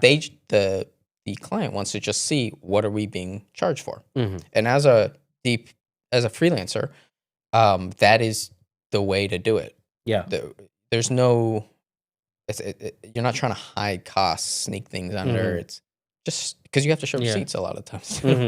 So, hold on, I got off track. Yeah. You were saying line items. Yeah. So for this one, I was doing that because that's how I had done it in the past, like 25 line items. Wow. Breakfast, this, like Yeah. day rate, blah, blah, blah, blah, all that stuff. And then I slowly started to just consolidate lots of lines. Yeah. That's all part of a production cost. So that includes all of our crew, all of their rentals, all of that. Yeah. Let's call that production cost. Mhm. And then I just started grouping together all the travel costs. So all the hotels, fuel, day rate, travel day rates, everything. That was another one. And then the that kind of padding is called I think I call it production fee. And that is a way of saying you could hire, you could get this travel if you wanted to. You could book that. You could hire these rates with other people. Kind of like this is the cost of working with this company. And honestly, I think it could be one line item for all of those. Yeah, you could combine it. You could just but combine it's still it. not bad. It's not bad. Yeah, and I do want to give them just a little bit of delineation between what is what was that? Okay, so that was all the production costs. And what type of fee are you charging? 20%, 40%? What number did you roughly? And you don't have to give exact number. Yeah, you told me to charge very high, and I was so uncomfortable doing that. You were saying you separated pad and profit. Yeah. You said we need a $20 pad for contingencies and stuff, and then $20 profit. On that Las Vegas job. And I remember the reason you told me this is because we had to switch from Ubers to a rental car. Yeah. And I didn't bother the client once. And I was like, okay, hold on. So I know that this rental car is going to be a different number, whether it's more or less. And it's 11 p.m. at night. We just got from the airport. Do you have to call someone to approve this additional expense? And you were like, oh, David, we're not calling anyone. Yeah. I am not going to be an annoying vendor. Yeah. This is going to come out from a pad. What's a pad? Like, it's to cover things like this. Yeah. So I don't have the pad and the profit. It's just one thing. And I did 15%. 15, that's fair. Because that's actually low. Much confidence as I had. I was like, and that's okay. I can't. And I'll tell you people why. Look, you can break it down. And to be real, on our higher end jobs, we have to do production fees separately. I give clients one number, and I'll tell you why. Because then I get to decide what flight is good, what flight is bad. And if small things change, hotels, I can change that. I don't have to go back and explain to the client, or it's easier for them and easier for me. So here, for example, they were like, okay, we're going to do in a hotel on the Strip. Perfect. Got it. It's right there by the airport. We can just take an Uber. End of story. That's what I counted for. And then it's like, oh, we're going to go do this new resort, which is very nice, but it's like 15, 20 minutes off the Strip.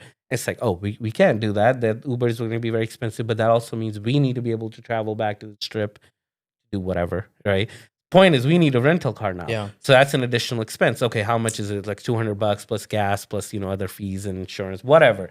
Point is, it sounds like a lot of money, but on the grand scheme of thing, when I'm doing a 15, 20, 30K project, that's nothing. And I don't want to go to my client and bother them, or also just be adjusting costs and sending another separate invoice. It's just not worth it. I'd rather have the power to be able to make these small changes. Or for example, the time you couldn't make it, I got Adam to come do your role. He had a flight that was delayed. That was very costly for me. I think we ended up having to rebook him a flight. Southwest didn't give me a refund, but then they did. It was in points and all. Point is, it was like almost $600-$700 loss, and I still didn't go back to the client. And to have that power, now, yes, did I want to eat that cost? No, right? But at the end of the day, again, I had to value him. Like, look, am I going to go back to the client and be like, look, there's a hurricane. I have to get this guy here. I need an additional $700. I was like, no, look, I told Adam the same thing. I was like, no, just do whatever, get here. Yeah. Right? That's all that matters right now. You need to be here, and we will deal with the situation once we account it. And then once I got his invoice, I was like, you know what? He's being fair with me because, he had receipts, obviously. And I was like, you know what? I don't need to go back to the client. Mm. But I could have if I wanted to, Okay. right? The contract clearly What's the says. cost of you being annoying and going back to the Yeah. client and trying to get more money? Plus, I'm like, they're a repeat client. This is fine. Mhm. This isn't. I can absorb that. I've made enough profit that extra $500-600 isn't like gonna be a deal breaker. And to be real, like I said, I did get some of that back. It was just in points, so we had to fly with Southwest in the future. So it was offset. It wasn't that big of a deal. Point is, that's the freedom that makes you a better vendor. That makes your life easier. That makes your client's life easier. Like with this, again, the idea isn't that you're going to always be spending this money, but I'm pretty sure if your car broke down or something random happened, now you can get a rental car or you can get a different meal or a different hotel. Yeah. You're not bound by you have to do this because that's what you put as a line item. It, Right? It gives you a lot more it's freedom. yeah, it is sometimes it's a trap you're putting around yourself by saying, I'm submitting the invoice or I'm submitting the quote right now, and I'm looking up the prices right now for flights, and they're $300 each. Sometimes it takes a week to get that proposal approved. Now flights are $450 each. Yeah, exactly. And your quote is inaccurate. So it's on one side, that is possible on this level of clientele. On a lower level of clientele, there is not room to move around like that. So I feel very fortunate to be like, oh, I've got one client like this where they move at this speed, this level. Yeah. And that is a goal now or a level that's like I like operating with these in this type of circle. Yeah, I mean it's really nice as a production company, but you take a risk. For example, I don't know. Let's hypothetically say you get sick. Your obviously it's your girlfriend, but your PA doesn't show or whatever, right? You're on the hook for it, because you have to make sure you have to be there, and everything you promised has to be there, and the shoot has to go flawless. So it's good for the client to hire you as a production company because you're fully responsible. But that's why you can charge more. Because guess what? If somebody calls in or somebody doesn't show up, I'm still on the hook to make sure that shoot goes as unplanned and all the people I promised are there. So there's a cost basis for that too. Yeah, and that is usually what scares me out of wanting to be a production company. Like you said, where the client came to you the other day and said, do you do photos? You said no, and then you said, let me find someone. Well, that finding someone could ruin everything for you. And I don't like that. I'm just not comfortable with it. Although I have done it to a couple people that I fully trust. Yeah. They've knocked it out of the park every time. So it's a good relationship for them because they are getting jobs that they are not connected to. I am getting these jobs and handing it to them. It's great for both parties. Yeah. But as a full production company, I don't like being on the hook for a lot of other people's liabilities, especially if I'm not going to be there. If I'm there, I'll figure it out. Yeah. But I'm telling you, it's the best feeling. Now, yes, it's not for everyone, but I love it. Like my favorite shoots are where I will literally plan everything. I love this whiteboard. I have to still do that in this studio. But like I will literally plan out this person goes here, this gear, this there, this whatever. Plan out a whole gig. I'll hire a whole team. And then I'm not there. And when it's fully executed and I go see BTS or some photos and it looks exactly how you planned it, it's a different type of creative feeling when you are like a creative professional and you see the footage and it looks my footage. Because you remember, everyone has their own style. Yeah. So it's like so incredible where it's like, I made that happen, but I wasn't even physically there. But like you said, you have to be very careful because you have to have the right people because a million things can go wrong. And if you don't have people there who can solve those problems and execute it how you told them to execute, you're on the hook because my name is, who the client is working with. But I say those are some of my favorite gigs is where I'm somewhere else making money and the gigs are just happening. And I don't know, it just makes it's me a different happy. type of fulfillment. Yeah, exactly. And it depends on who you are. Like I said, I'm a DP at heart. I love operating a camera. But when I get to be a director producer, it's a completely different type of fulfillment. It's a different dopamine hit for me, at least. And I like both. That was where I found out with you, which was what I was going through. So 2022 was a very weird year for me where I was struggling with. I was only a production company only. I was Yeah. only directing, producing for 4 years, which is so crazy to go from being a freelancer Hmm. to a straight director producer. And then when I met you, I was like going through that pretty much thing where I was like, I can't do this anymore. I Mm. have to open myself up. And now I'm very happy because I'm basically doing both. I'm basically being DP, and helping other people's projects, but also doing mine. Sure, I have to work extra days. I'm working more, for less money. But at the end of the day, it makes me happy. And I think that's very important to be able to find both those fulfillment. You cannot limit yourself to one because at least for me, it didn't work out. Yeah, and I think that that kind of opens up your brain to just thinking of how can I capitalize on this, or what type of investments make more money, what type Hmm. of efforts make more Yeah. money. And I know you recently got your house, you built out this studio, and right before we were recording, you're showing me everything that you've done, and you were saying, a house isn't it's not a cash flowing Yeah. type of asset. Hmm. The cash It's a sucking it's a cash investment. sucking asset. Yeah. Yeah. Um, but what types of things are you looking in the future to generate more money? Is it more of the same? Is it something completely different?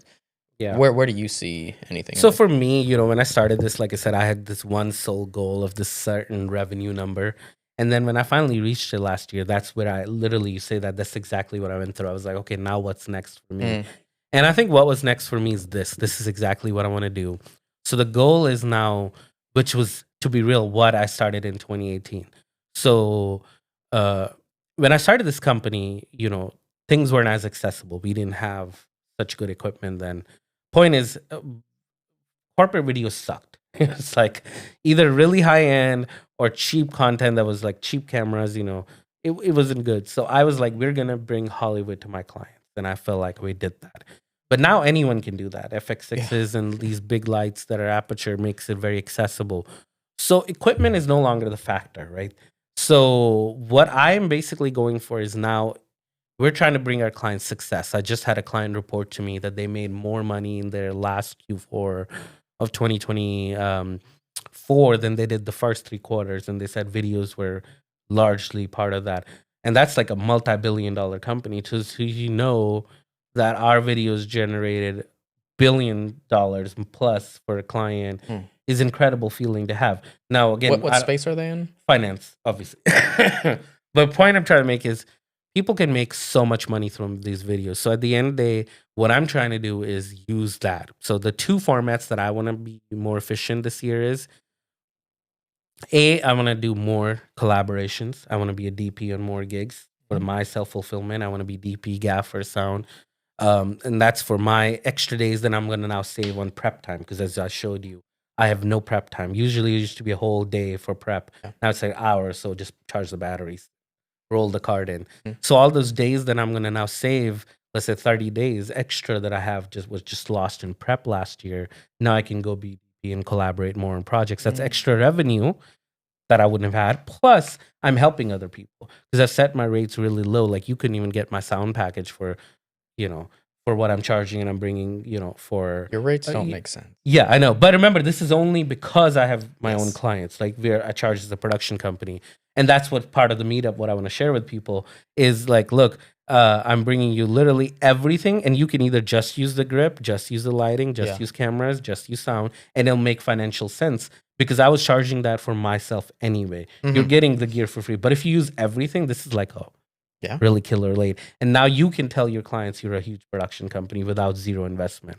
So that's that side of it. Okay. Obviously, the primary thing is more production company. And what we're doing, which is what I want to discuss with Adam tomorrow, I'm trying to go. So we're a boutique company, right? A client comes to me, they tell my problem. Like earlier, before we started the podcast, I'm building a quote, right? We're doing estimates based on the job. But I'm planning to have some kind of retainer models. So Okay. that's where I'm thinking about doing this year is where it's clients are going to be like, okay, we want this many podcasts or do we want this many videos per month, and they could sign up with Binder Productions. So I ultimately bringing it full circle, making it bigger than me, and that was the part of rebrand. Obviously, I haven't gotten the new shirts yet, but we're gonna change the logo. 6 years later, it's so crazy. You know how my logo was whipped up? I looked at Julia, said, "Okay, I'm starting this production company. Throw me something together." She did in 30 seconds. We didn't even care what the red was. I was like, I want red and white and black, right? Those are my colors. So we didn't even account. You know how you have to record the Pantone or whatever the color. We didn't care. We were just like, it was such like startup mode. And then we literally had to scramble a month later, like, what was the code? What's the color code? What's the standardized font we picked? Yeah. But now it's like, it's been such a process because it's like, oh, now we have a legacy. My logo is put next to companies like, we're just about to do an event where we're going to be next to like Duke Energy or whatever, or Advent Health. It's like huge names locally. So, so anyway, so it's a process. So that's where I am. I've rebranded, where Bindra is going to be huge, reducing the size of productions because we don't want to focus on productions. We want to focus on Bindra. What do you get with Bindra? You get quality, you get reliability. If I say I'm going to be there, I'm going to be there. If I say there's going to be 4 people there, there's going to be likely 5 people there. I said 3 cameras, going to be 4 cameras. So you know what I mean? We over deliver. We do a good job. You've seen our quality. I think we make good images for the price point that I charge. At that price point, plus there's not that many production companies out there who can tomorrow shoot a big production with 50 people with Alexas and signature primes and whatever, but then on the other day can do a talking head with 2 FX6. You see what I'm saying? The scalability that I have, and plus we specialize. We just do corporate. I hope that makes sense. Anyway, so the idea is to just bring it full circle back, make it more automated, hopefully bring in more people. Anyway, that's at least my goal. Who knows what will happen? But last year's I achieved them, so I'm happy because last year's was to just build this production van and build a studio, buy this home. So now that it's been done, I know I can do it. So we'll see. But at least that's what I'm trying. What do you think? I would love to know your thoughts on just retainer models and packages and being able to just outreach. Plus with this van, I feel like we can also take on reality shows that are coming to town because this is a standardized 2-ton vehicle and there's not that many cart-based 2-ton vehicles out here. So it'll be easy for them to rent it too and implement into their production. Yeah, I think the lower effort retainer clients aren't worth it because they still take up so much time, So I would personally prioritize retainer relationships only for the larger companies, just because like they both take the same amount of time. That's kind of what I would say. There is something nice to have free time, just to know that like my calendar isn't locked completely. Like that is a very nice psychological thing. And that's what drew me to the whole I want to be a freelancer thing in general. Is like I don't want anybody to tell me you have to come in for work and you'll leave when I And that's allow my you. favorite thing about what I've been able to build is I only go to shoots I want to. You know why? Because I can always go, do I want to do this? Technically, I could have gone to Boca and done the stills, right? I can do stills, and event photography isn't that hard. I have flashes. Funny enough, again, not a photographer, don't want to be one. And same thing, it was like, I don't want to be a photographer. I don't want to go do stills. So here you go. So being able to pass that off. So my calendar is always available. Like it's so funny. I helped him a ton last year. He said supposedly I made like 55 grand from him, which is great. Point is, but it was like, I hope I'm not stopping your business. I'm like, no, my business is going. Because if I'm here, that doesn't mean I don't have shoots happening. I just hire people to go do That was and so make funny. and I'm like, yes, and that's the freedom of being able to be more than you, right? Because it's not me. When they hire, it's like hiring my company. I can plan out a lighting diagram from anywhere. I can plan out the camera settings from anywhere. I already know what ISO this, aperture this, the look I'm gonna get. So I can tell my people like I want this, and they can execute. A good DP like you. If I told you this is the settings I want, this is the look I want, this is the frame, you can execute. Anyone can execute. And it looked like mine because there's I gave you the only references. a couple clients that I have where I feel set up for success when I arrive and I'm the only person there and no one from the hiring company is there.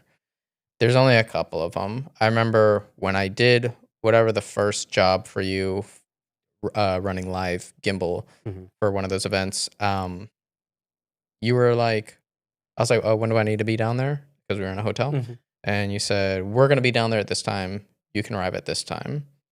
I was like, great. You need me to do anything? You're like, nope, just arrive. So it felt so unnatural to walk down there. I Yeah. think I had headphones. And because it's like, all right, I have headphones. Yeah. Walked in and I was like, all right, let's like start getting stuff going. And you're like, everything's ready, set up. We've already tested feeds, all the connections, everything is ready to go. And I was like nothing. You're like, literally, you Yeah. don't have to do anything. And I was kind of asking myself, I was like, um, I didn't think, does he Yeah. not trust me at all? I didn't think that. Yeah. But I was like, is this a new level of camera Yeah. operating position? Is this how he operates? Mhm. I think that's how I operate. Is he Yeah. wanting to remove a lot of Mhm. issues Yeah. because he already knows how it's done? I don't think you mind coming there 2 hours early. It's going to take longer if I have to set it up and I have to ask you where every piece of the gimbal is. Exactly. Where And it goes, why it yes. goes, what settings I need, Yeah. all that. Yeah. So that's kind of what we talked about before, was like leaning into the things that you are drawn to. You're Yeah. drawn to, let me have it all set up, and then you jump in. Yeah. That's a great system for you. Yeah, and it works for me now. It may not work for everyone, which is why, like, anyone asks me, like, oh, what cameras do I buy? Like, they want to copy me. And I'm like, hey, first of all, please, I'm literally telling you on this vlog exactly what I do, or this podcast. Please copy, because it's not that what doesn't make my productions. Anyone can buy equipment, especially now it's so cheap. Like, you know what I mean? What, to me at least, felt like, tell me if I'm wrong, because, it's hard to internally reflect, is because to me, my image is my image because the settings I'm choosing, the frame I'm choosing, all that. And so if I've already chosen that, that's how it's mine.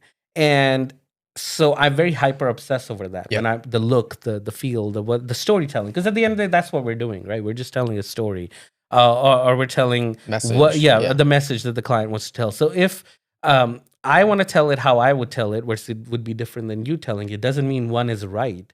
But when they're hiring me, they've looked at my examples. They know this is what I can do.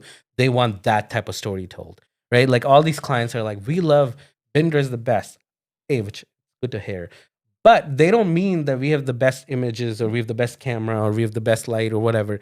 Literally, anytime you ask them, I'm like, oh, perfect, thank you, I appreciate that. What do you mean by that? And they're always like, oh, because the story, the messaging, or the whatever. Like, we love the end result, right? They're loving whatever story that we're telling. And that story, being truth, is at this point is captured by me, told by Julie. That is the final. So no video goes out until I have visually, confirmed the look, and Julie's confirmed the editing. Mhm. It is what makes a Bindra video. I've tried numerous other editors, numerous other shooters where I give them freedom, and it doesn't look like my video. And I think that's what clients are expecting. And at the end of the day, it's easy for me because, like I said, it's very easy for me to just know. At this point, I don't even have to think about it, the look I want. Mhm. And I'm saying, and now from your side, DP side, I think it's a lot easier when I'm like, here's the package, here's what you need. It makes it a lot easier for you to succeed in what you're succeeding in, because at the end of the day, you did what was expected of you. And if you had less work, means you have more time to focus on what you needed to focus on, which was to be creative and get us the shots that we needed, right? Those are where I think the effort should go into Yeah. thinking of those things. Yeah.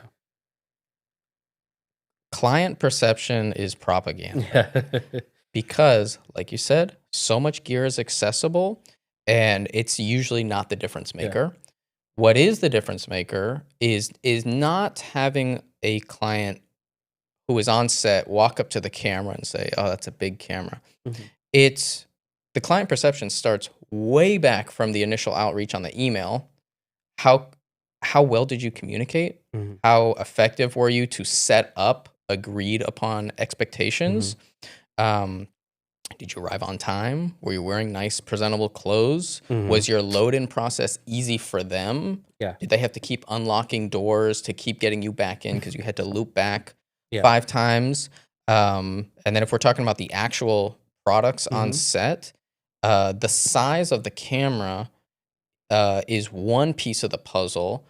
If you had this exact setup where you have a big key light right here, you have a hair light behind each of us on boom stands, tripod, you have the desk, you have the mics. Mhm.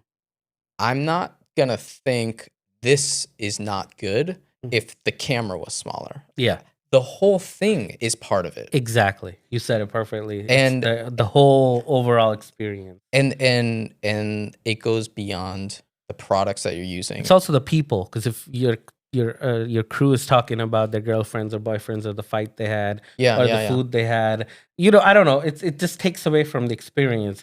Rather, instead, you should be having fun with the client, and it's okay to talk, but it's I don't know. You should Yeah, talk about them and their experience or their company or whatever. I don't know. oh yeah. Yeah, I think that that's that's like conversational tactics 101 yeah, is like I'm not just going to talk about me.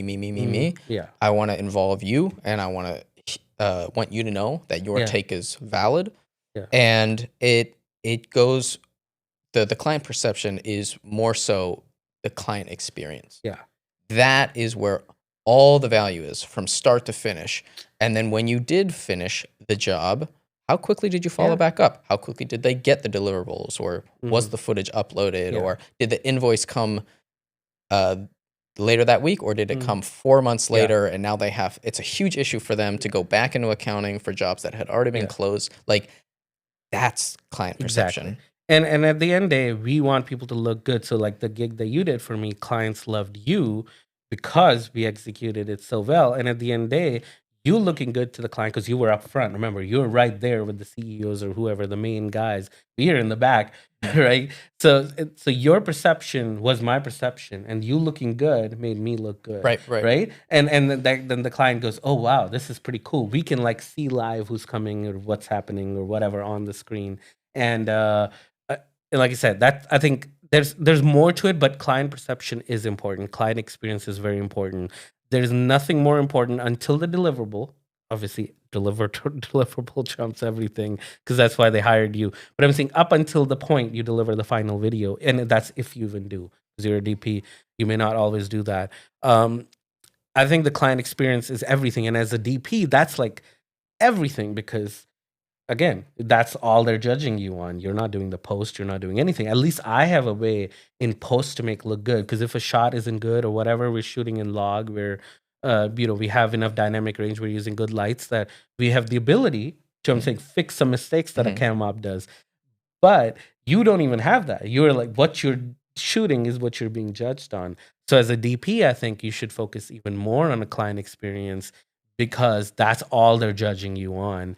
And to me, it's very important when a camera operator shows up, they know what they're doing, they get on the job, and they're not afraid to ask questions. That to me is actually a good trait because I'd rather you ask me, Vipul, are you sure I don't need to do anything else? Mhm. Then just purposefully go and start changing things just because you're like, oh, I'm used to it. Versus I'm like, no, yeah, David, everything's set. Just go do your thing, right? It's okay to ask questions because at the end of the day, we're all in the same team on the production company side. And then on the client side, you need to come across as the expert. And if you're asking 500 questions and they Yeah. may go, who did I hire? Why am I paying this much? It doesn't matter how big the equipment is, right? So Yeah. it's the overall thing. I think big camera could be a part of it, but it's not the most important part of it. It's maybe very, very tiny part. So you could rather have a small camera Yeah. as long as everything else is good, then the camera size doesn't matter. Yeah. And I will have comments on the YouTube videos that would say, an FX6 or something is not required for this. You could do it with this and this. And it's like, yeah, some of the decisions are made for my benefit. I don't want to screw on ND filters because I'm losing time and they might be over in my bag over there Mhm. and I don't have them with me. So some of it is for me. Yeah. The other part of it, Plus, they always have a color cast. I don't care what this is. It's two polarizers. You cannot make it without color cast. But with yes, yeah, yeah, screw circular, on. yeah, absolutely. So, um, the difference is when the production requires a certain level of product. That's even better. I don't have to make any decisions. Mhm. What if you are freelancing? There will be so many times where your product choices are not included. Mhm. It's the products have already been chosen by the pre-production that was done earlier. You are being given this camera to operate. Hmm. Okay. So does that have anything to do with client perception? No, this was already a pre-discussed Yeah. decision, and it has nothing to do with someone from the client side coming over and saying, "Oh, that's pretty cool. That's impressive." It's like, Hmm. yeah, Yeah. all right. Thank you. It's the level that this production scope required. Hmm. So if you are in that level of job where the tools are being required, this tool is being required, and this tool is being required, great. If you are below that, which I would say I typically am, then it's what works best for me. Hmm. If I can charge for it, that would be great. Hmm. But I'm going towards what makes my job easiest to complete. And a lot of times it's this tool Yeah. or that tool. And that is the perfect, I think, way to invest in gear or even just choose gear. Choose the tools that are right for the job, not because certain YouTuber told you or certain way you feel about it. Because at the end of the day, we're just trying to, it's like, you know, let's say you're building a house, you pick the best hammer. Like, you don't pick a hammer because it's a certain brand. That would be silly. Just pick the best tool. And as long as you pick the best tool that'll help you achieve that final result, I think that's all that matters. I have had an analogy that I've used like that Really? before, where if the plumber was being called for a leak in the sink, and he was spending all his time telling you about how this crescent wrench is the strongest, Yeah. and it's shiny and it's plated and it's never going to break or rust, and the client's listening, watching the leak continue Yeah. to leak, and they're like, I don't care. Yeah. Just fix the leak. Just fix the leak. That's why you're here. Now, there is still some client Yeah. perception on that side. If, let's say, he pulled up in a junker van, With you're rusted. Yeah. yeah, like crescent wrench. I'd be like, is your business not successful? Meaning Yeah. your work is not successful. Mm. Now I feel a little uneasy. Yeah. Same reason a real estate agent would show up in a nice car, Mm. part of the client perception, but it's not make or break. Yeah. And there are clients who will lean more to one side. Mhm. They are saying, no, I want him to show up with the nice production van. I want it to do this and this and this, because that's the level of Mhm. operation that we are comfortable working Yeah. with. And then there are others who are saying, we are very deliverable focused. Mhm. That's where our Yeah. conversation starts and ends. Mhm. That's why pick your tools that help you deliver better deliverables and better client experience, because that's, I think, the key at the end of the day. I don't think nothing else matters. The rest is, I think, in our head. Mhm. But also, I want you to talk about the power of YouTube, because in the end, here's what I'll tell you. It changed my perspective. So, having done that, like I said, I had done it, 4 or 5 years when you did my first job. And that was the first time somebody vlogged, per se, on my gig. And it was so Yeah. interesting to seeing it back. The first one, now I've seen enough. But like the first time I saw it, it was such an interesting perspective I had never seen, and it changed my view. Before then, I was like, YouTube is fine. Everyone should make YouTube, but that's cool. But then I saw it, and I was like, oh, this is because I was seeing the gig from my perspective, right? Like, what I planned out, this is what I want, this is how I want it to go. And then when it did, perfect, move. Mhm. Okay, next. I'm already thinking next gig. But then when I saw your vlog, it put me in your perspective, and you're seeing like, oh, this is how I need to make a transition. This is why I'm getting the shot, and this is what I'm doing.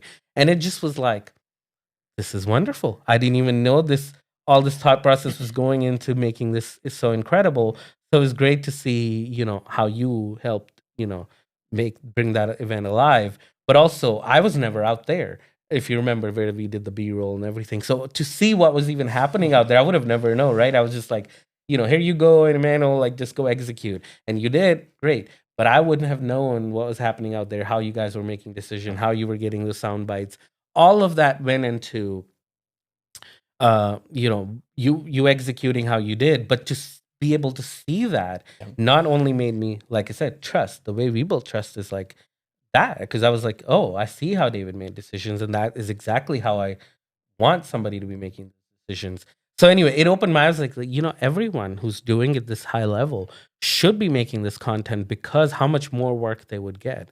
Because trust me, the amount of people I've had trouble with getting interviews bites, simplest thing to get, they struggle with because they don't know the questions are they get awkward or the bites that we get are not right. Versus with somebody like you at your level, they're what we want, right? At the end of the day, that's all that matters is that we get the content from a production company side that we want. And I could see those decisions. So how many people I'm like, look, go look David's vlog, learn what he was doing at this gig, so you can do the same thing because you have to think that way. That was So the coolest thing yeah, is you said, "Hey, we got another gig. I'd like to bring you in." And I said, "Oh, I'm booked. I really wish I could." And it was cool to hear later that you said, "So I just sent the new guy your vlog and said yeah, this is exactly what you're gonna have to do. yeah, Prep yourself, like yeah, not prep yourself, but yeah. you are gonna be able to see exactly what is gonna be expected of you." Yeah.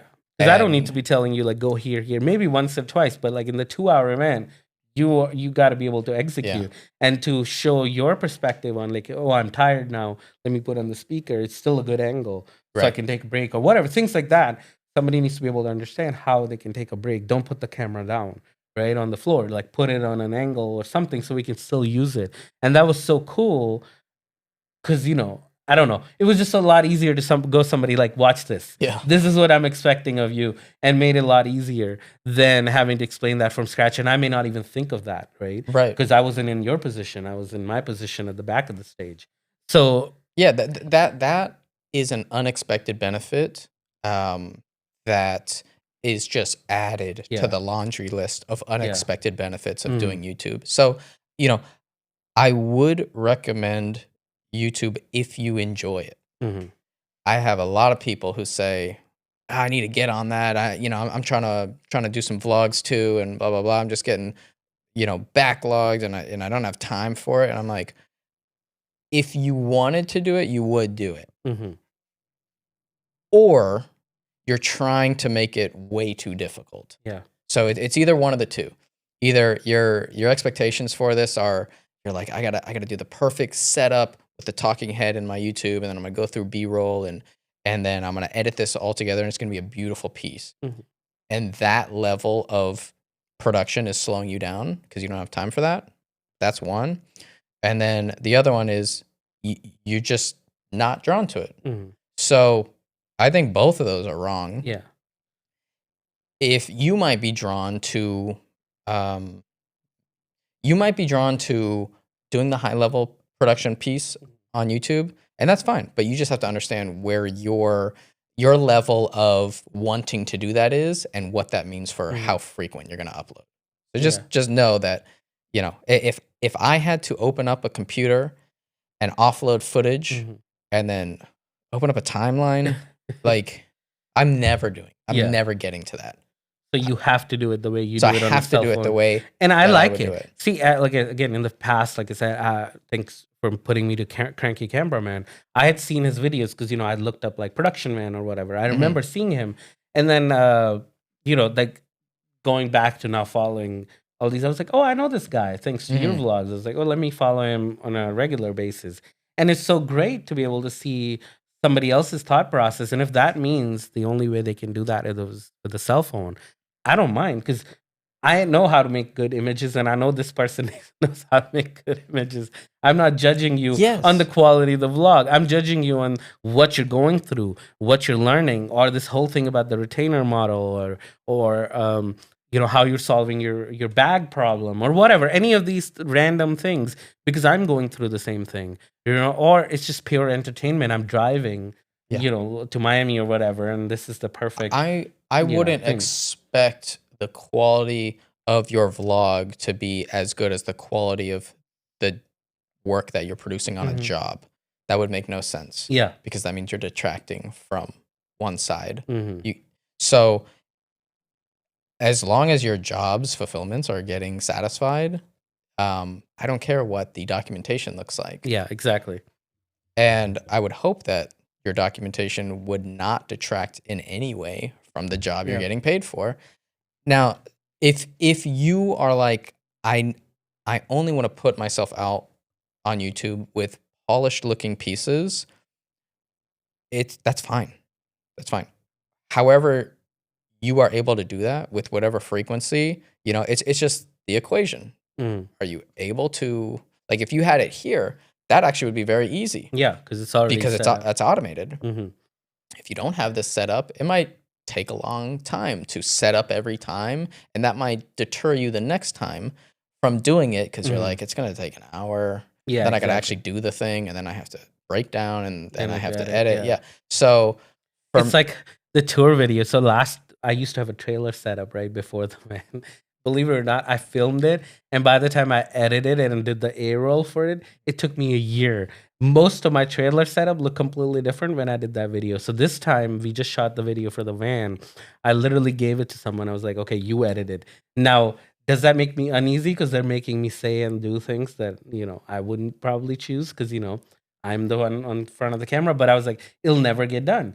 Because if I have to sit here, do A roll, make sure everything is correct, because I'm sure I said things incorrect in the Mhm. moment, uh, it'll never get done. So I'd rather somebody just come in and edit it and get it out, and that works for me. So I think it's also picking what's best for you, Yeah. because for you works is being on your cell phone, so you can then do it. You're not waiting to transfer this footage, putting on a timeline, and if that for me that means having somebody else edit it. I think at the end of the day, just get the content out there. People want to see it. And if you're not making it, people aren't seeing it.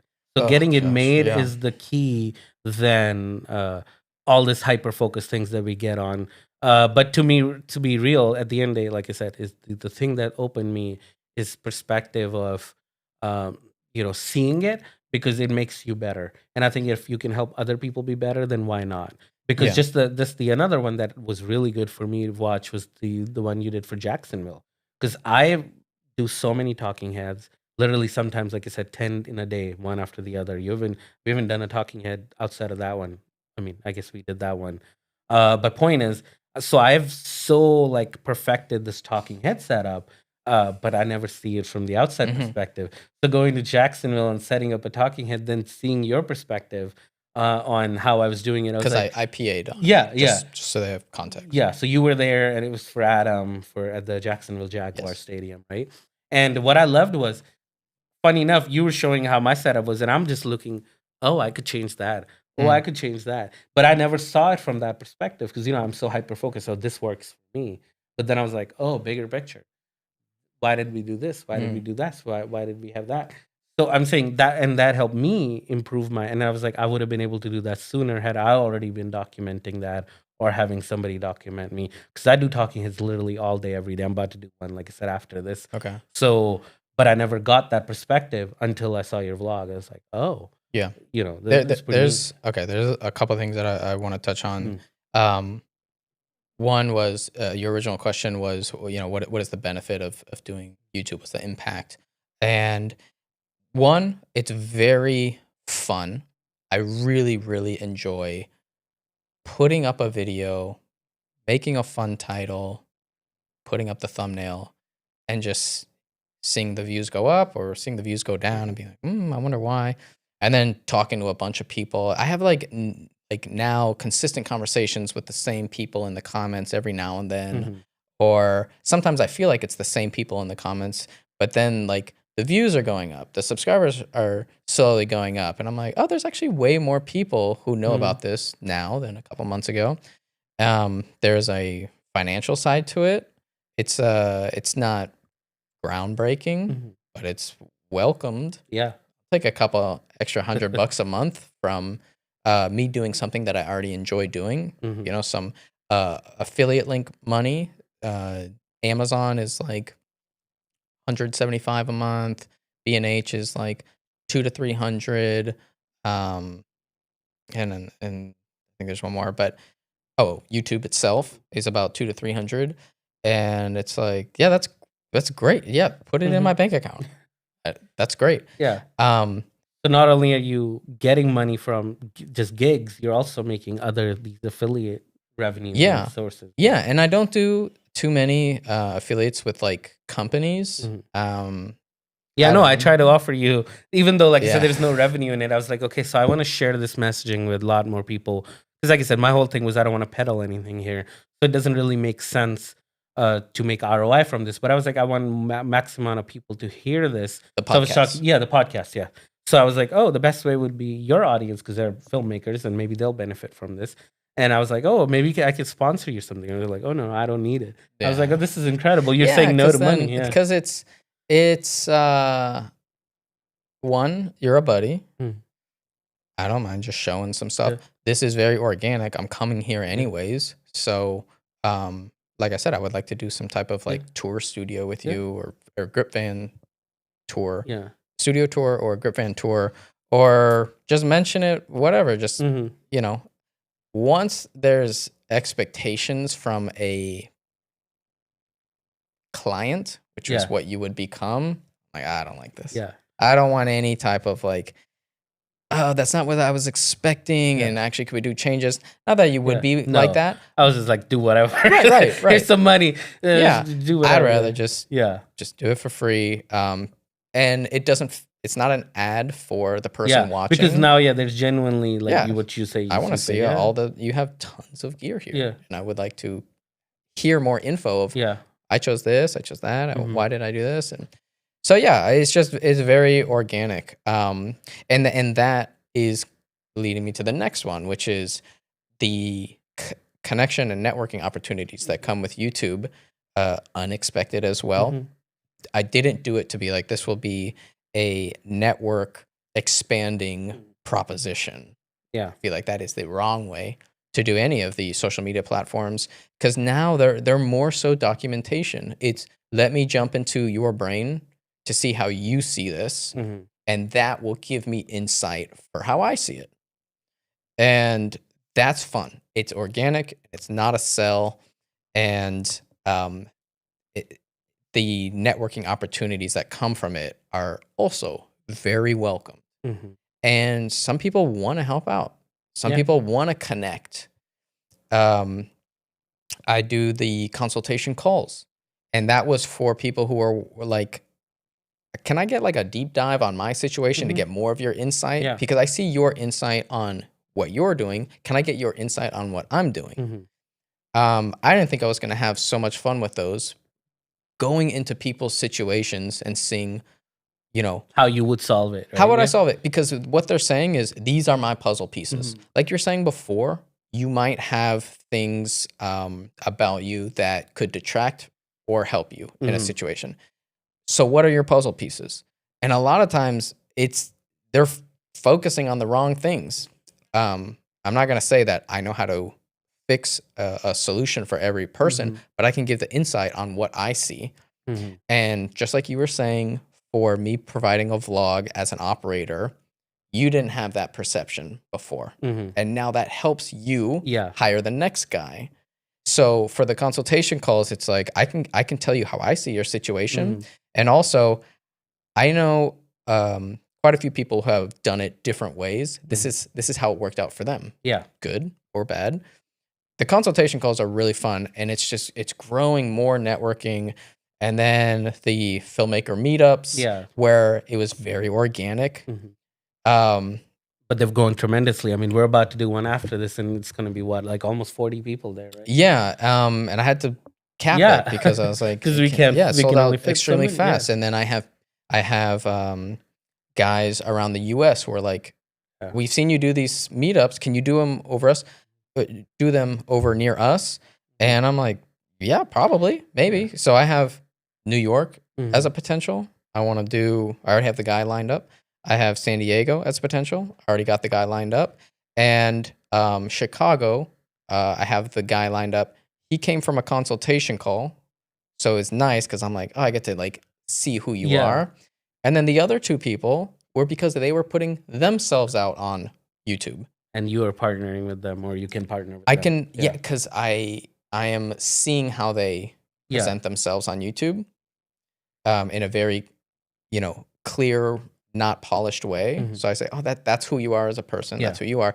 But no one would be connected if none of us put ourselves out there. Exactly. And I'm so glad you did that, because I'll tell you from an outside perspective how much your meetup helped me. So number one thing for me is I'm a very like you said, hyper focused, hyper video guy, and we think a certain way, but then a lot of part of being a filmmaker is you feel lonely because you go, oh, people around me are business owners and they think about their problems, right? Mhm. Nobody's thinking about the problems that I'm having.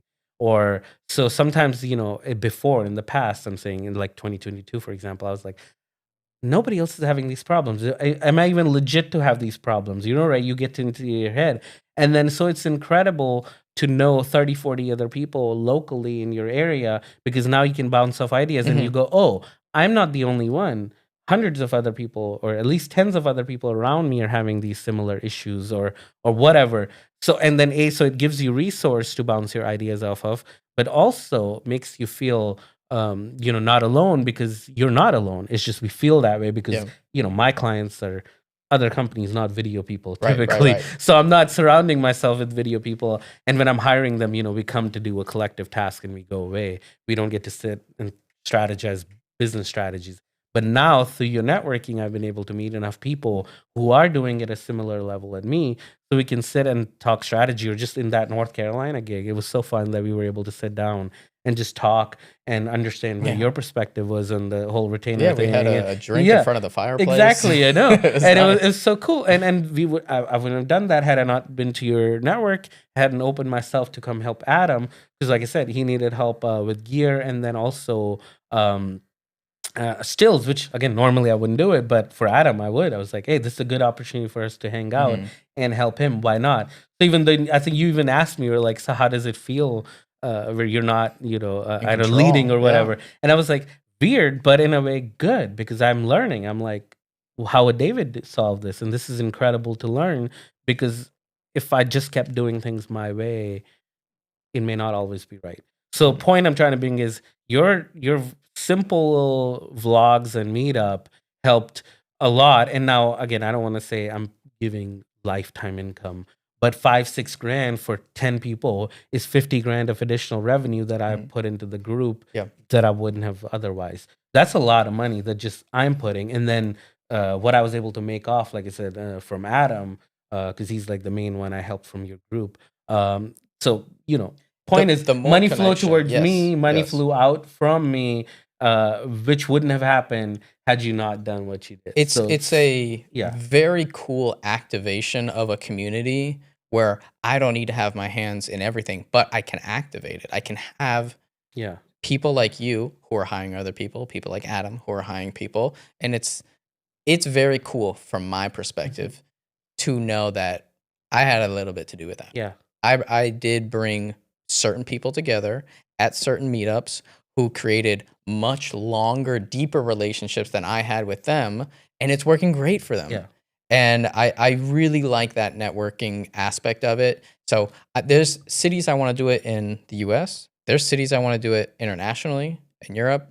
There is a business retreat idea that I want to mhm, implement maybe this year, where I bring you probably film these and I film these too, where you go film a mastermind somewhere, yeah. business retreat, Oh whatever my you want to goodness, I've call been it. wanting to do that so while. Maybe I'll do, because I'm lazy. I think about it, but haven't done it. So Yeah. maybe I'll join yours. Well, we got to get you on a Yeah. surfboard, like I told you, Oh, I don't know.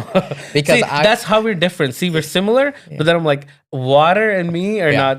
not the So yeah. my idea is let me go towards the things I like, Yeah. right? That's where Mm. my action will be. Yeah. I will have inaction on the things I don't like. What do I want to do? I want to talk with my buddies who has businesses and get really into the weeds, just like we're doing now. Yeah. And I want to have some conversations that spark new ideas that I haven't had before or I need more clarification on. But I want to do it in a smaller setting compared to the filmmaker meetups. So if I bring a couple of guys who like to surf and we can do it in a surf location, and I can have these education sessions in the morning and then these breakout sessions later and maybe a couple surf sessions in between, team building exercise if you want Yeah. to call it. Like I film these things for other people. Yeah. So I can do this myself. I need to ask my CPA. Yeah. What's the tax? How Yeah. possible is Yeah. this? But like I said, other companies are doing this and they are benefiting from it because they are circulating ideas by putting people together. And I would love to do the same thing. Yeah. So that is another level up in the networking and connection that has come from YouTube that I would never have expected would have come from YouTube, because YouTube has actually made me more of an extroverted person in a cheat way, Yeah. because my extrovertedness is actually me talking to a phone. Yeah. So it Yeah. happens to be seen by different people, but my comfortability is like, I don't want too many people around. I don't want to feel like I have to direct the circus, which is why when I have these meetups like we're going to go to today, I did set it up, but you found the venue. John Ruse is going to talk about how he uses automations to scale his company. We're going to have a 30-minute Q&A on that. You are demoing your grip van, and a lot of people I think would like to see what is in a grip van. And then you're sponsoring the pizza. Yeah. I think we should have beer there. We haven't confirmed yet, but I think But we I should think have we beer. should, yeah. We should. So I didn't have to do that much. Yeah, you just brought. I brought the people together, which has its own value. And if I can find other people like yourself, like John, like the studio owner, who are like, yeah, I would like to be involved in something happening, then it takes a lot of the workload off of me, and I can enjoy it too. Yeah, by the way, we're going to have John for a 2-hour on the podcast, episode 19. I hate to be pitching it, but people need to listen how to fully automate what he's going to talk about. We're going to have him also on the podcast talking 2 hours fully about how to scale your business. I think that's going to be a very valuable one, because when I was moving to Orlando, I don't know how I connected with him, but I did. And I was freelancing for him, doing some real estate, photo and video and drone. And I was very impressed at how he was running his business. I think he's roughly my age. And he's on the short list of people that I want to bring out to that Does he surf? business surfery. Look at that. and I think he has a ton of knowledge. And there's so many people around me that I didn't know existed that have this knowledge that now I'm getting access to in a reciprocal way. Exactly, because he's doing something different, right? We're all trying to go to the same journey, but we're following different paths. And I think it's important for people to hear from different ideas from people who it worked for. You can find what works for you. And what's crazy, David, we're past our time. And I can't believe it's already been 2 hours, because I could freaking keep talking to you for hours. We didn't even touch half the topics in my brain. But that's what happens, right? We can do this forever and ever. So before we go, tell people where they can find you. Anything last thoughts you want to add? Yeah, you can find me on YouTube. Just search my name, David Morefield. And last thoughts would just be, I enjoy going towards the things that I'm already gravitating towards. And I find it inspires me more. It makes me feel more productive because I like to do it.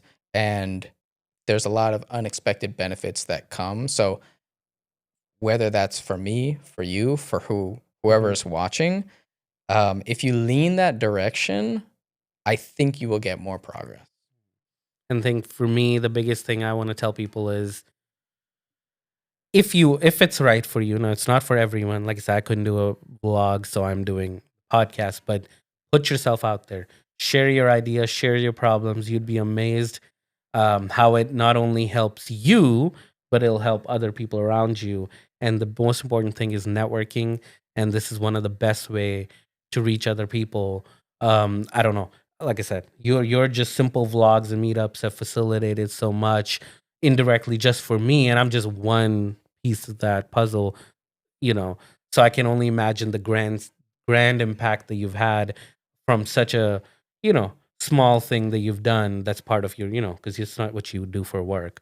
So it's incredible. I just recommend people put themselves out there and reach out to other people, because you never know where it leads up. So. I agree. Yeah, my favorite quote that I've seen keep using more and more and more is just action brings action.